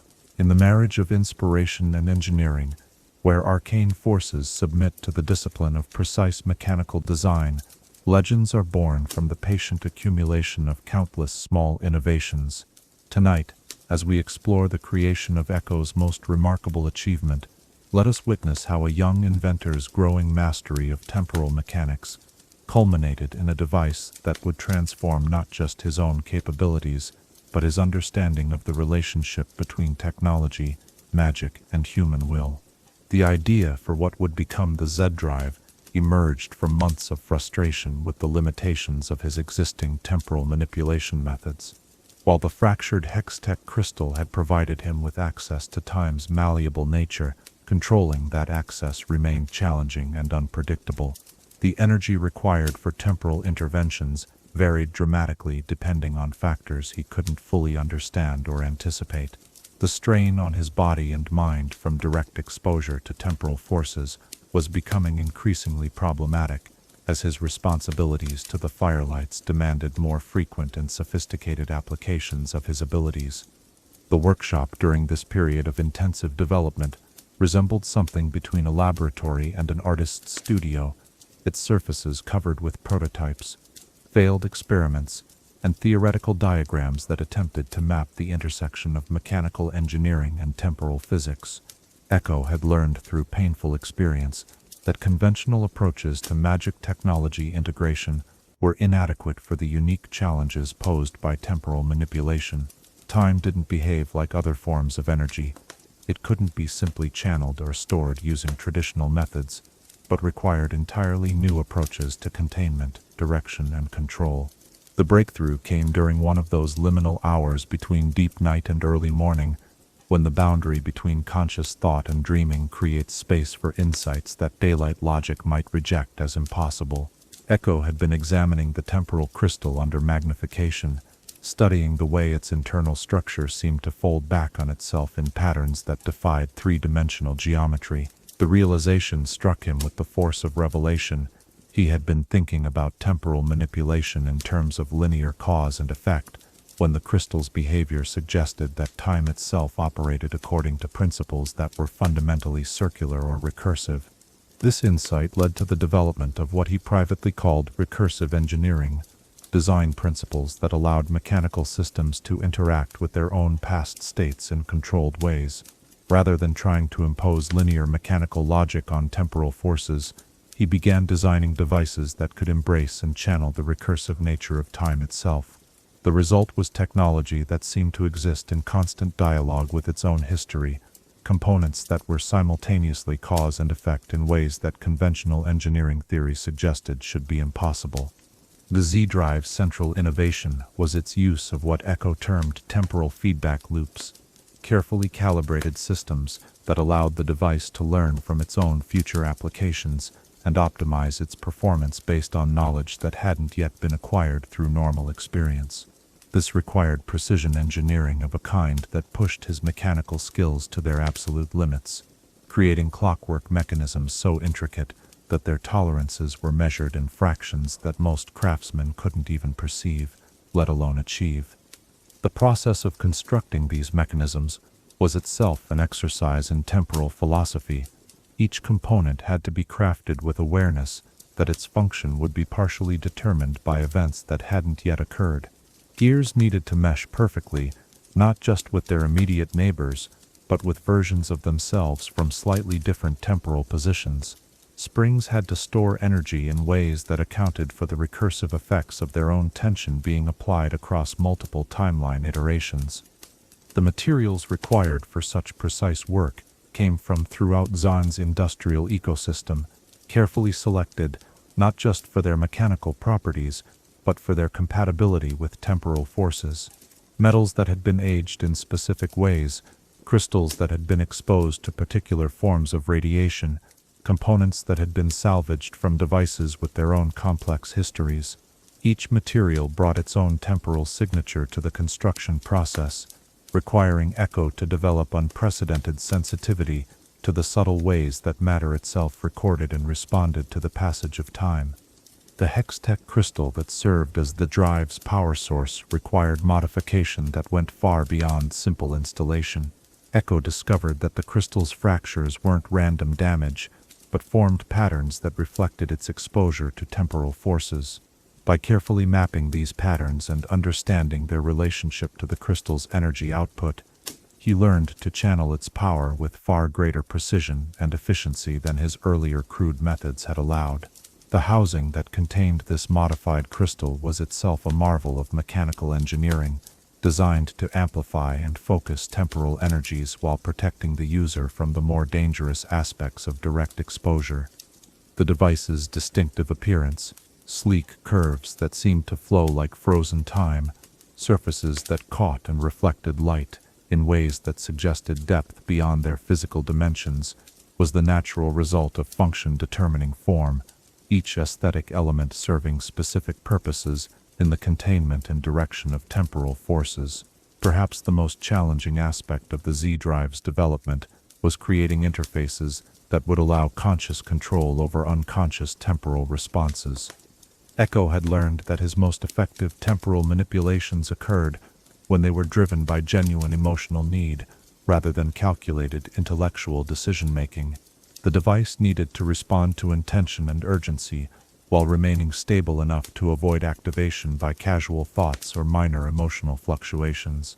The solution involved the development of what he called resonance interfaces, control mechanisms that responded not to simple physical input, but to the complex interaction of conscious intention, emotional state, and physiological arousal that accompanied genuine need for temporal intervention. These interfaces required the user to be fully present and committed to the temporal manipulation, preventing accidental activation, while ensuring that emergency situations could trigger appropriate responses even when conscious thought was compromised by stress or injury. The Z-Drive's testing phase revealed capabilities that exceeded even Ekko's ambitious expectations. The device could create stable temporal fields that allowed for precise control over local time flow, slowing or accelerating events within carefully defined spatial boundaries. It could generate temporal echoes that provided advanced warning of incoming dangers by briefly sampling potential future states. Most remarkably, it could create what Ekko termed possibility windows, brief glimpses of alternative timeline outcomes that could inform decision-making without requiring full temporal rewind. The integration process between Ekko and his completed Z-Drive was both exhilarating and unsettling. The device didn't simply respond to his commands, but seemed to anticipate his needs, activating temporal effects that he hadn't consciously requested, but which proved to be exactly what the situation required. This predictive capability suggested that the Z-Drive existed in a state of constant low-level temporal awareness, sampling potential futures to optimize its responses to present circumstances. The first field test of the completed device occurred during a Firelights mission to prevent a Chembaron's trafficking operation from kidnapping children from a vulnerable neighborhood. The Z-Drive's performance during this mission demonstrated capabilities that transformed the team's operational effectiveness. Ekko could provide his teammates with split-second warnings about changing conditions, create temporal safe zones where they could regroup and plan responses to unexpected developments, and ensure that their interventions occurred with precision timing that maximized impact while minimizing risk.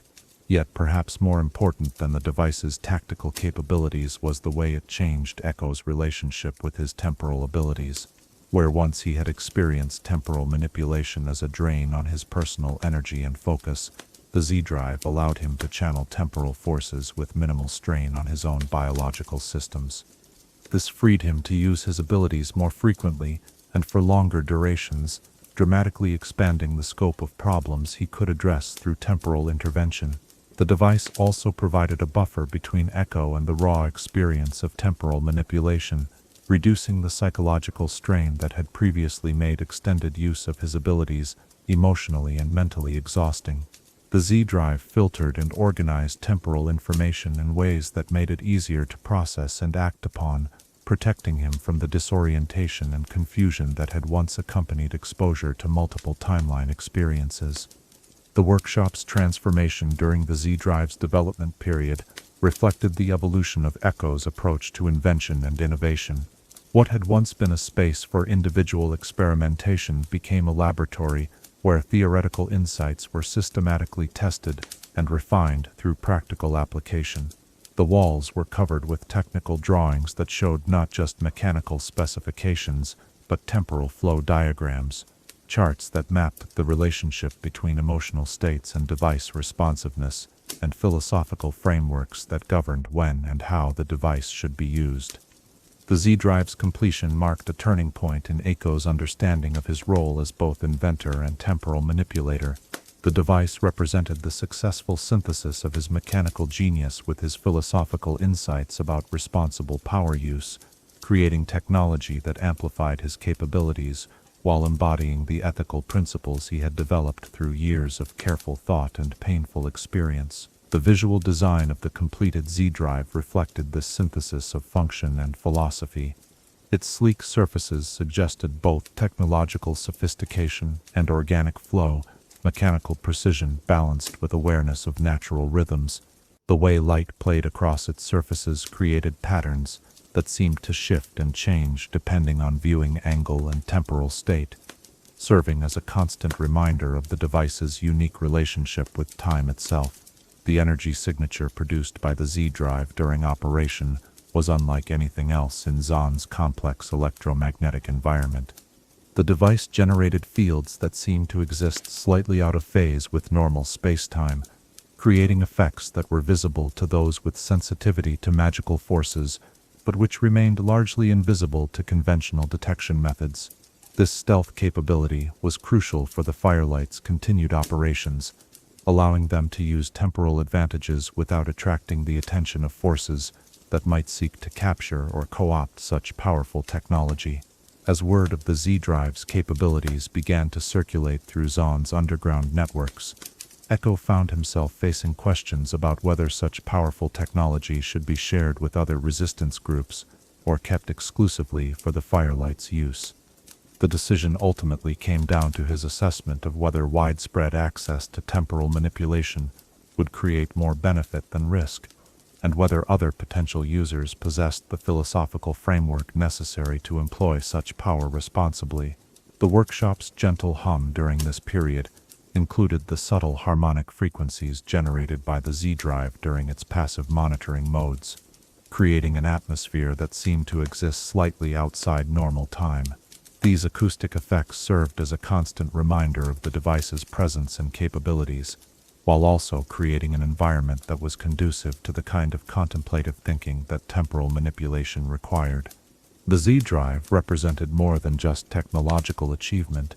It embodied Ekko's evolution from a gifted child, tinkering with broken machines, to a young adult capable of creating innovations that challenged the fundamental assumptions of both magic and technology. The device was simultaneously tool and teacher, amplifying his capabilities while requiring constant growth in wisdom and responsibility to use effectively. As we reflect on the creation of this remarkable device, we can see how the marriage of technical skill with philosophical insight produces innovations that transcend simple problem-solving to become expressions of their creator's deepest values and commitments. The Z-Drive wasn't just a tool for manipulating time. It was the physical manifestation of Ekko's understanding of how power should be wielded in service of justice and protection. As you prepare for rest tonight, perhaps you might wonder, what would you create if you possessed both the technical ability and the wisdom to bring your deepest values into physical form, and how would such a creation change, not just what you could do, but who you could become? Chapter 10. Battles Across Time. In the realm where conflict transcends simple confrontation to become a dance across multiple possibilities, where strategy involves not just anticipating your opponent's next move, but understanding the fundamental patterns that govern how choices ripple through time, we find a new form of warfare entirely. Tonight, as we explore Ekko's emergence as guardian of Zaun's vulnerable populations, let us witness how temporal manipulation transformed the nature of protection itself, creating battles that were won, not through superior force, but through superior understanding of causality's hidden currents. The first true test of the Z-Drive's combat capabilities came when a Piltovan enforcement squad descended into Zaun with orders to pacify a neighborhood that had been harboring refugees from the Kembaran's territorial wars. These weren't the corrupt but predictable enforcers that Zaun's residents had learned to navigate through bribery and avoidance, but rather specially trained operatives equipped with hex-tech weapons and armor, designed specifically for subduing magical resistance in confined urban environments. Ekko's temporal awareness allowed him to perceive the raid's approach hours before conventional intelligence networks detected any unusual activity. The Z-Drive's passive monitoring systems had identified subtle disruptions in the area's temporal flow, the kind of disturbances that occurred when large numbers of people moved with coordinated hostile intent through spaces where such coordination was unusual. This early warning provided the Firelights with unprecedented preparation time, but it also revealed the limitations of conventional defensive strategies when facing opponents with superior equipment and training. The battle that followed challenged every assumption Ekko had developed about how temporal manipulation could be used in conflict situations. His initial approach involved using rewind capabilities to learn the enforcement squad's tactics and develop countermeasures, but he quickly discovered that his opponents were themselves using detection equipment that could sense temporal disturbances. Each rewind created signatures that made subsequent temporal manipulations more visible to their instruments, forcing him to develop entirely new approaches to combat that minimized his temporal footprint while maximizing strategic advantage. The solution emerged from his understanding of temporal ecology and the recursive nature of causality. Rather than using dramatic temporal interventions that created obvious disruptions, Ekko learned to work with time's natural currents, making subtle adjustments that amplified existing patterns rather than imposing artificial ones. A loose brick positioned just so would fall at precisely the right moment to distract a sniper. A momentary delay in one enforcer's radio communication would create cascade effects that disrupted their entire coordination system. These micro-interventions were individually insignificant, but collectively devastating to enemy effectiveness.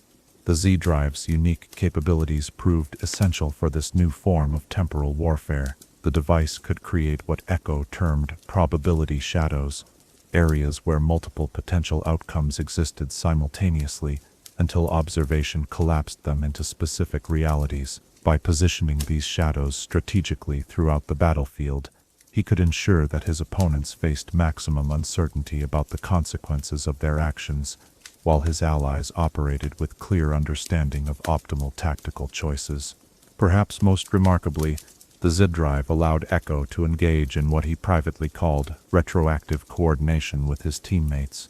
By briefly sampling potential futures and then resetting to provide guidance based on that knowledge, he could ensure that the Firelights' seemingly spontaneous tactical decisions were actually the result of sophisticated temporal intelligence gathering. To outside observers, their coordination appeared almost telepathic, but it was actually the product of Ekko's ability to experience and learn from multiple iterations of the same battle.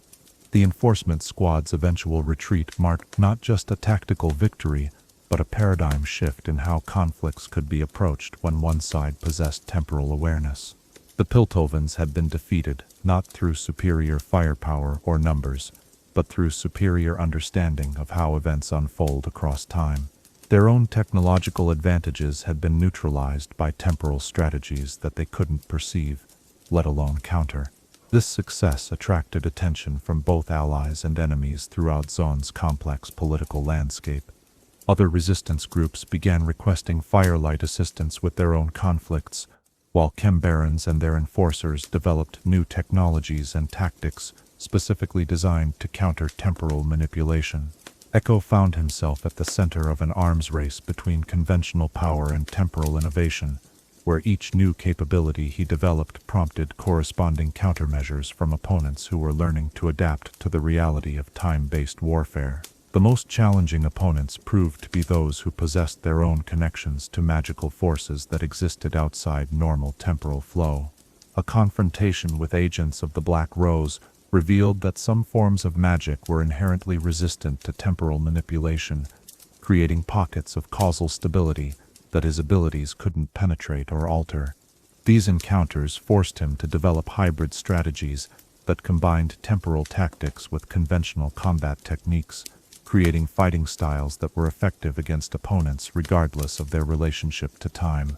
The psychological demands of temporal combat were considerable and unexpected.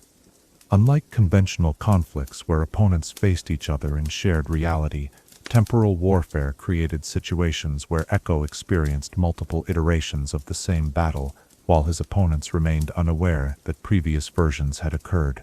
This created a form of combat trauma that was uniquely isolating, memories of violence and loss that he couldn't share or process through normal support systems because they had technically never happened. The Z-Drive's evolution during this period reflected the growing sophistication of temporal combat applications.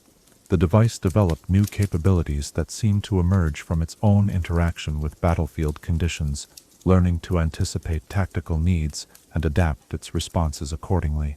The partnership between Ekko and his creation deepened into something approaching symbiosis, where conscious strategy and technological capability merged into unified temporal awareness.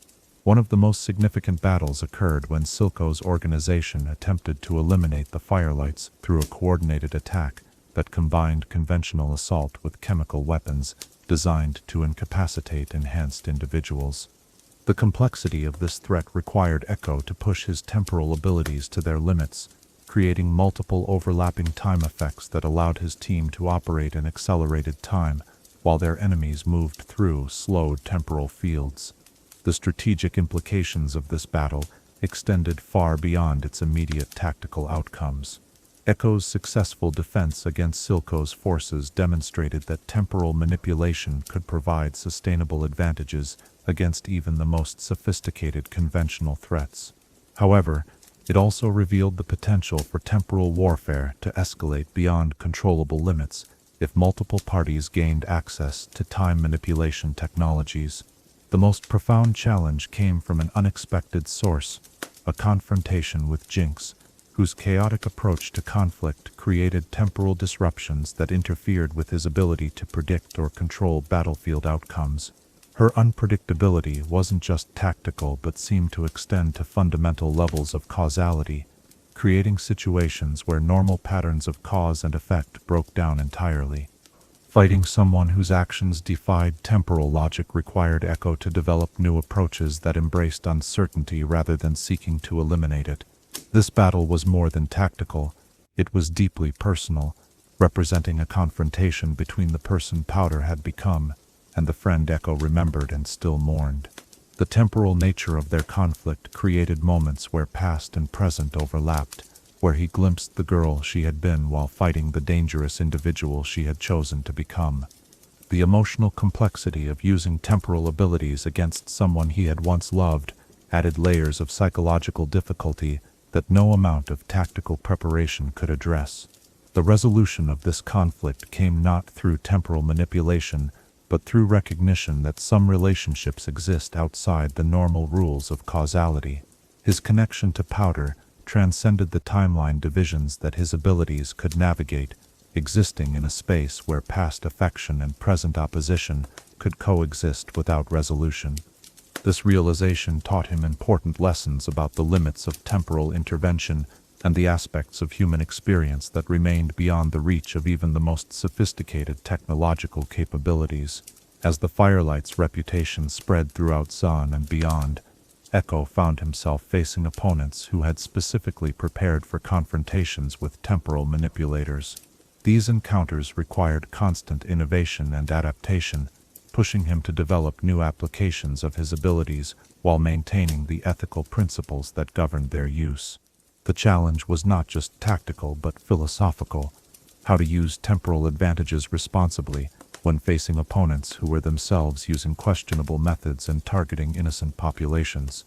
The workshop during this period became a strategic planning center where temporal intelligence gathered from multiple battlefield experiences was analyzed and integrated into improved tactics and equipment.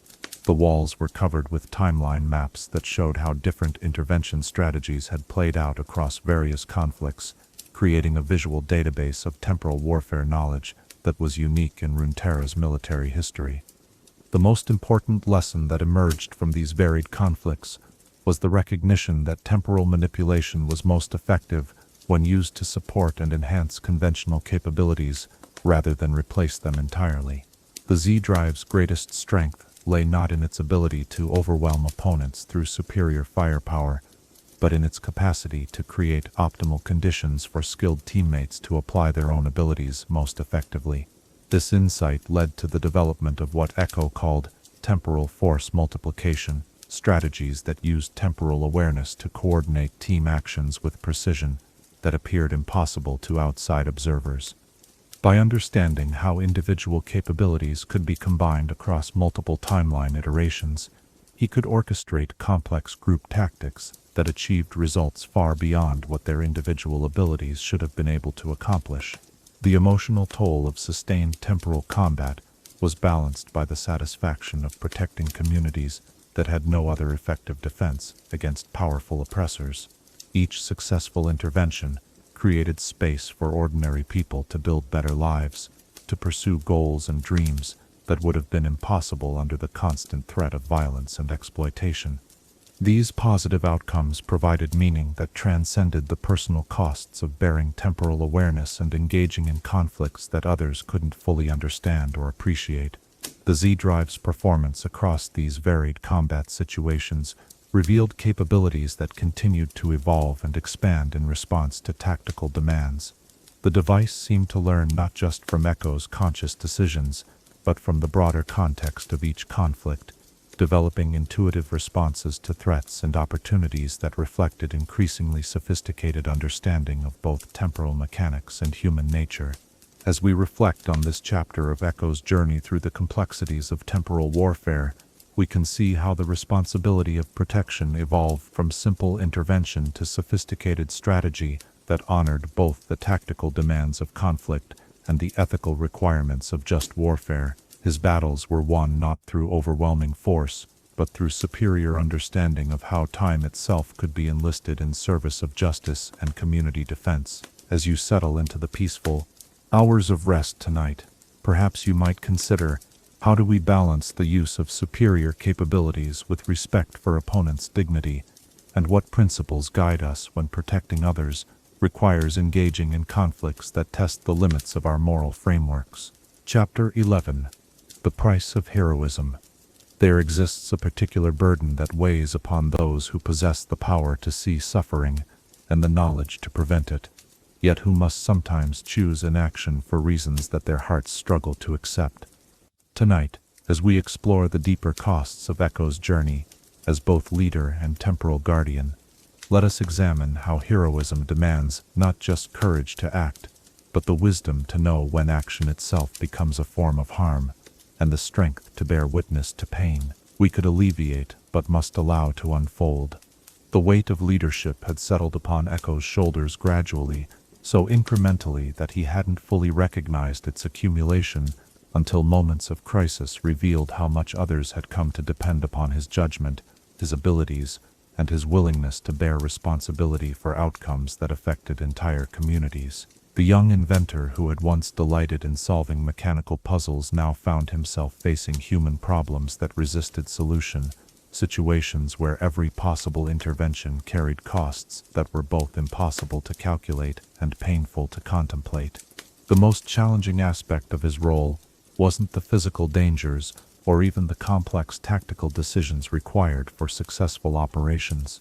It was the emotional burden of watching people he cared about make choices that he knew would lead to suffering, while maintaining the restraint necessary to honor their autonomy and allow them the dignity of their own mistakes.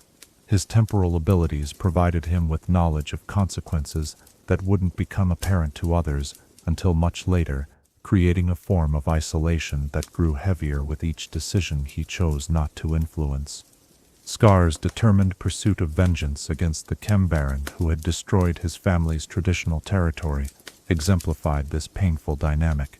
Ekko had seen across multiple timelines how this quest would unfold, the temporary satisfaction of successful retaliation, followed by escalating cycles of violence that would ultimately consume not just Scar himself, but innocent members of his extended community. Yet intervening to prevent this outcome would require either manipulating Scar's emotions through temporal influence, or sharing knowledge that would violate the principles of consent and autonomy that formed the foundation of the Firelights' ethical framework.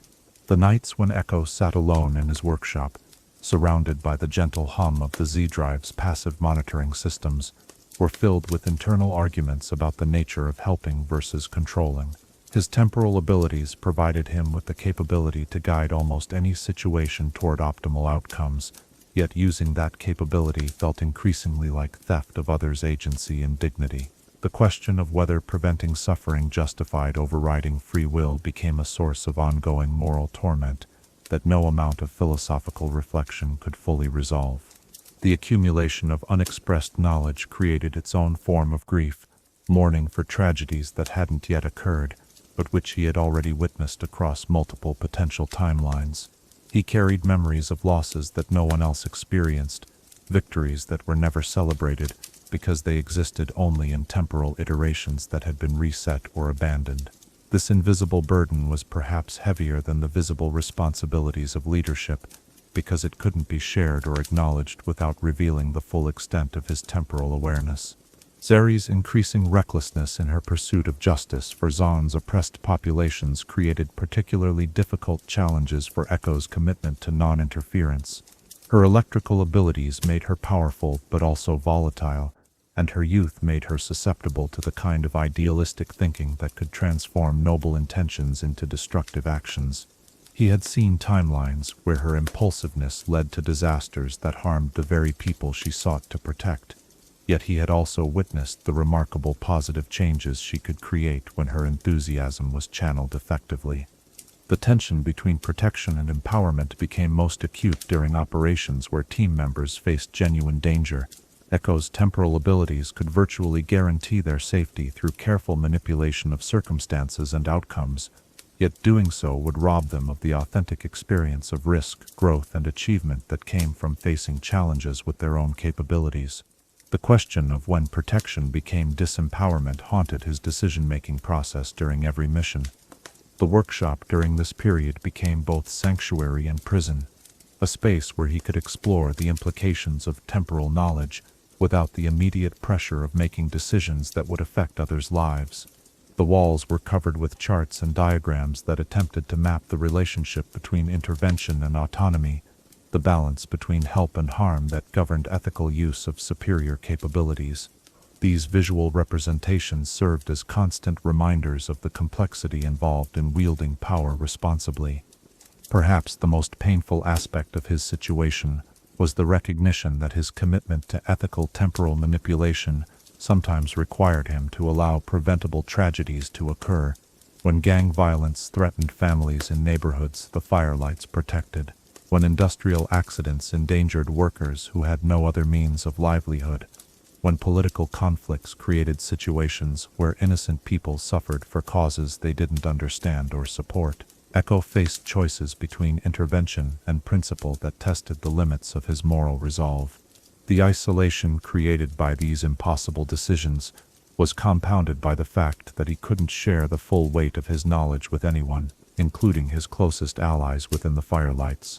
How could he explain that he had already seen dozens of versions of their current challenges, that he knew which approaches would succeed and which would fail, but that using that knowledge directly would undermine the authentic growth and development that came from genuine struggle and discovery? The temporal crystal's energy patterns seemed to respond to his emotional state during these periods of moral crisis, becoming more chaotic and difficult to control when he was particularly conflicted about potential interventions. There were times when the Z drive would activate spontaneously, creating brief temporal loops that allowed him to experience moments of peace or connection before returning to the present reality of difficult choices and heavy responsibilities. The most heartbreaking incidents involved situations where he could have prevented loss of life through temporal intervention, but chose restraint based on broader ethical considerations. A young Firelight's death during a mission that Ekko could have made safer through temporal manipulation became a source of guilt that no amount of rational justification could fully alleviate. The family's grief was real and immediate, while his reasons for allowing events to unfold naturally were abstract principles that provided little comfort in the face of actual loss. These experiences taught him that heroism often involved accepting responsibility not just for actions taken, but for actions deliberately not taken, for interventions withheld in service of principles that were sometimes difficult to explain or justify to those who bore the consequences. The weight of this responsibility was different from the burden of command or the stress of combat. It was the specific pain that came from possessing the power to prevent suffering while choosing not to use it. The Firelight's success in protecting Zaun's vulnerable populations created its own moral complexities. As their reputation grew and more communities requested their assistance, Ekko faced impossible choices about resource allocation and priority setting. Every mission they undertook meant other problems went unaddressed. Other communities remained vulnerable to threats they could have prevented. The mathematics of limited capability versus unlimited need created ethical dilemmas that had no fully satisfactory solutions. The relationship between individual pain and collective benefit became a constant source of internal tension. Temporal intervention that could alleviate immediate suffering might create dependency patterns that weakened community resilience in the long term. Help that solved problems directly could prevent the development of local capabilities that would be more sustainable over time. The question of whether short-term relief justified long-term consequences required judgments that were both crucial and impossible to make with complete confidence. The workshop's silence during Ekko's periods of deepest reflection was filled with the weight of unexpressed knowledge and unshared burdens. The temporal crystals pulsed with steady light that seemed to echo the rhythm of his heart, a reminder of the power that connected him to possibilities others couldn't perceive, but also separated him from the natural flow of shared human experience. In these moments of solitude, he wrestled with questions that had no clear answers and responsibilities that couldn't be delegated or shared. The most profound challenge was learning to find meaning and purpose in restraint rather than action, in the choices not to intervene rather than the dramatic rescues that might feel more heroic. This required a different kind of courage, the strength to bear witness to suffering without rushing to eliminate it, the wisdom to trust in others' capacity for growth and resilience, even when that growth required them to face difficulties that could be easily prevented. The evolution of his relationship with the other Firelights reflected this ongoing struggle between protection and empowerment.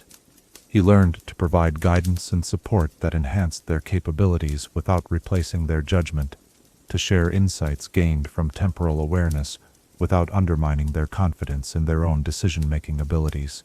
This delicate balance required constant attention and adjustment as each team member's needs and capabilities evolved over time. The temporal nature of his awareness created unique forms of anticipatory grief, mourning for losses that might never occur, but which he had witnessed in potential timelines.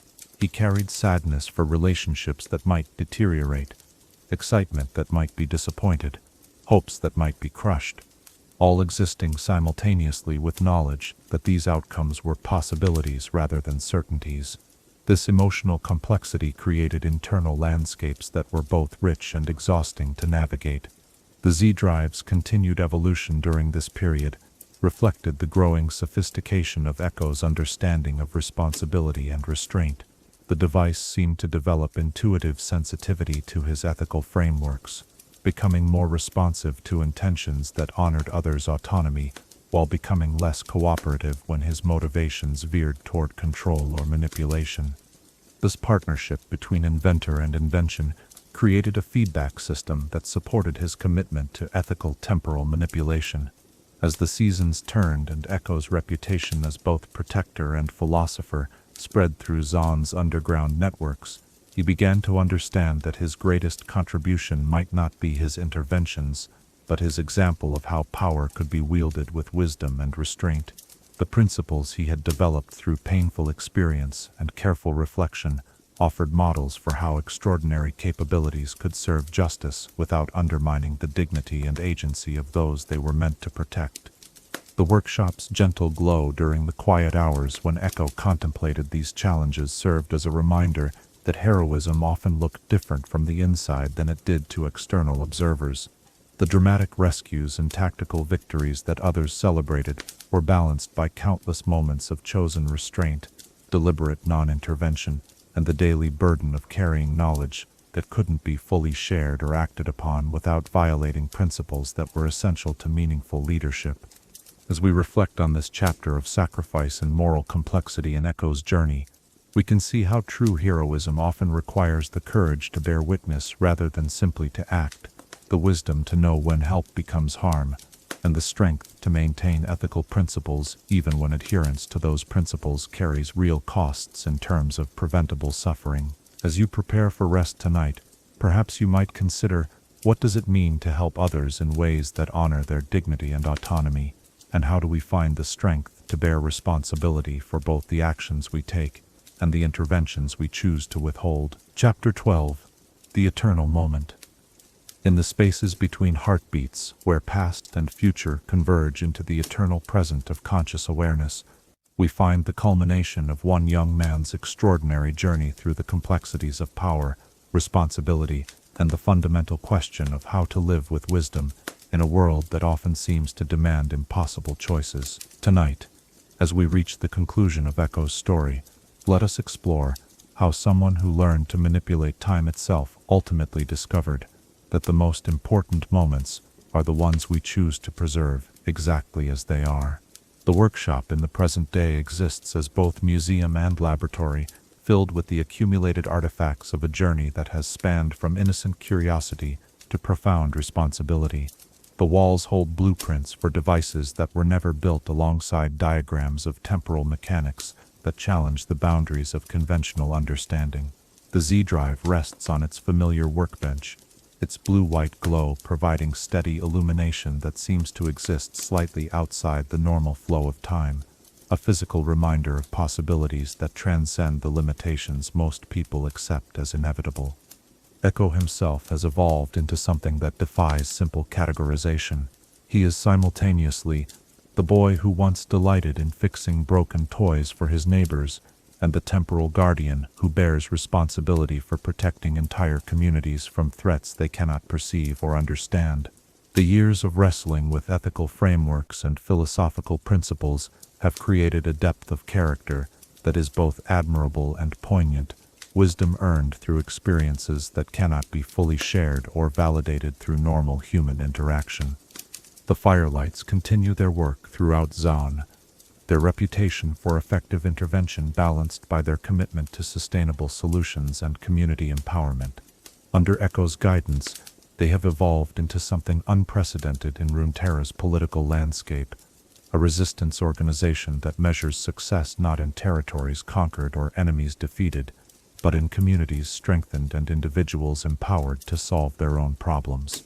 Their methods serve as a model for how extraordinary capabilities can be used in service of justice without undermining the dignity and agency of those they seek to protect. The ongoing conflict between Piltover's technological oligarchy and Zaun's struggling communities provides a constant backdrop for the Firelights' activities. Yet Ekko has learned to see beyond the immediate tactical challenges to the deeper patterns that govern how societies change and evolve. His temporal awareness allows him to perceive the slow currents of historical transformation that operate on scales too large for most people to recognize, creating perspective that is both hopeful and sobering about the possibilities for meaningful progress. The most significant evolution in Ekko's approach to his temporal abilities has been the development of what he privately calls temporal patience. The recognition that some problems require time to solve in ways that cannot be accelerated through intervention, no matter how sophisticated or well-intentioned. The boy who once believed that power over time meant the ability to perfect any moment has grown into a young man who understands that meaning often emerges from imperfection, struggle, and the gradual accumulation of small choices made by ordinary people facing extraordinary challenges. This patience extends to his relationship with the friends he lost during childhood. The temporal crystal sometimes shows him glimpses of potential futures where healing becomes possible, timelines where the bonds of childhood affection prove stronger than the divisions created by different choices and experiences. Yet he has learned not to chase these possibilities through active intervention, understanding that authentic reconciliation cannot be manufactured through temporal manipulation, but must emerge from genuine recognition and choice on both sides. The workshop during the quiet hours when Ekko reflects on his journey serves as a space where past and future intersect in ways that go beyond simple temporal mechanics. The broken toys he repaired as a child occupy the same shelves as sophisticated devices that channel forces most people cannot imagine. The notebooks filled with childhood dreams rest beside journals that document philosophical insights earned through experiences that no formal education could provide. These juxtapositions serve as reminders of continuity amid transformation, the essential self that persists despite dramatic changes in capability and understanding. The relationship between Ekko and the Z-Drive has evolved into something approaching true partnership, where the boundary between inventor and invention becomes increasingly fluid. The device seems to anticipate his needs and respond to his emotional state with sensitivity that suggests forms of awareness that transcend simple mechanical function. This evolution raises questions about consciousness and identity that Ekko finds both fascinating and unsettling, particularly as he considers what it means to be human when your most important relationship is with a device that exists partially outside normal space-time. The broader implications of temporal manipulation for Runeterra's future remain largely hidden from public awareness, though Ekko has begun to detect signs that other individuals and organizations are developing their own connections to time-based magic and technology. The responsibility of being potentially the most experienced temporal manipulator in known history weighs heavily upon him, particularly as he considers whether, and how to share his knowledge with others who might use such power less responsibly.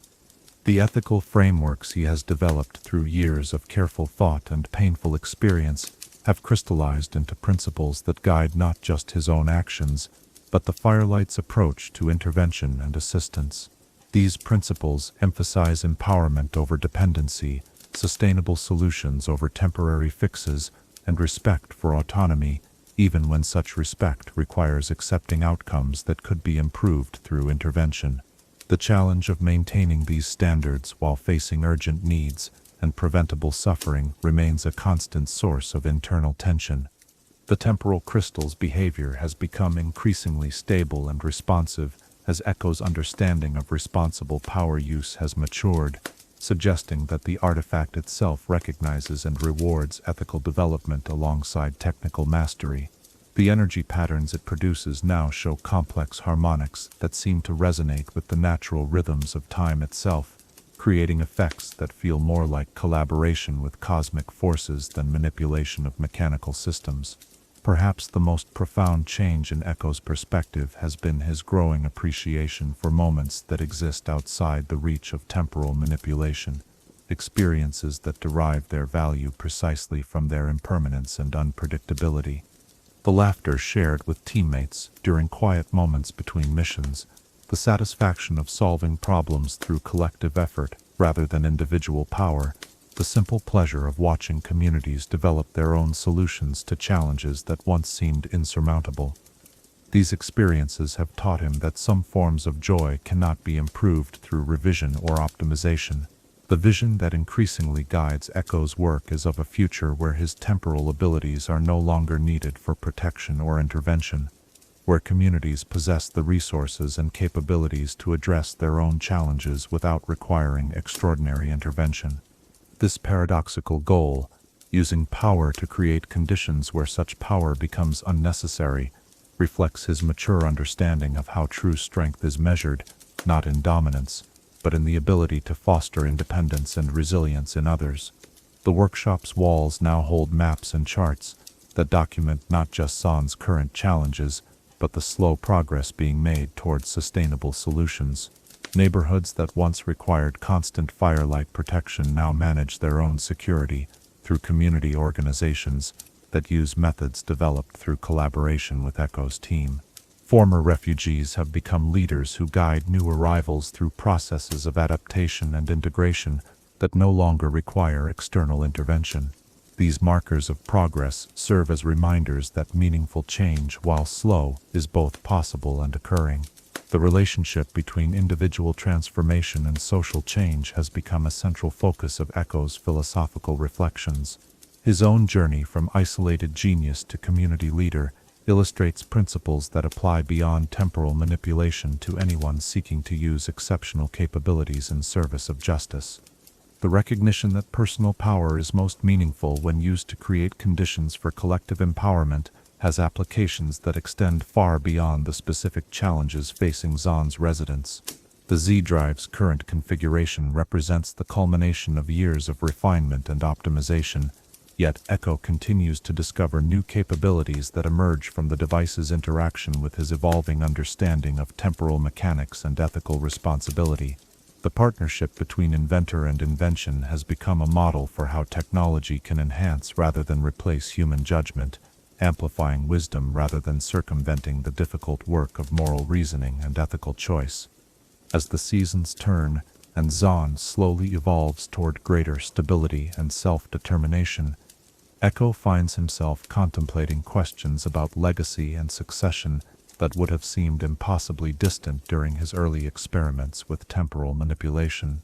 The recognition that his work is part of larger historical processes that extend far beyond individual lifetime creates both humility and purpose. Understanding that meaningful change requires contributions from many people across extended periods of time. The workshop's gentle illumination during these contemplative hours serves as a reminder of continuity amid transformation, the essential elements that persist despite dramatic changes in circumstances and capability. The temporal crystal's steady pulse echoes the rhythm of heartbeats and seasons, the natural cycles that continue regardless of human intervention, or the complex technologies that seek to channel cosmic forces for beneficial purposes. The boy who once dreamed of fixing everything has evolved into a young man who understands that some things should not be fixed, that growth requires struggle and meaning emerges from acceptance of limitation as much as from the exercise of power. Yet this acceptance is not passive resignation but active choice, the wisdom that comes from understanding when intervention serves justice and when restraint honors dignity. In this eternal moment that contains all possibilities while remaining grounded in present reality, Ekko represents something new in Runeterra's long history, a guardian whose greatest strength lies not in the power to impose solutions, but in the wisdom to create space for others to discover their own answers.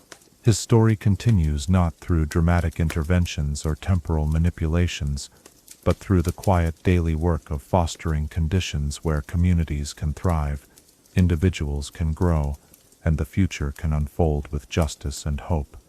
As our exploration of Ekko's remarkable journey draws to its close, we can see how one young man's encounter with power beyond imagination led not to corruption or isolation, but to deeper understanding of connection, responsibility, and the profound truth that time's greatest gift is not the ability to change the past, but the wisdom to shape the present with love. As you drift into the peaceful embrace of sleep tonight, perhaps you might reflect, in what ways do your own unique gifts and capabilities create opportunities to empower others, and how might the future remember the choices you make today about how to use whatever forms of power you possess in service of justice, compassion, and the flourishing of all life?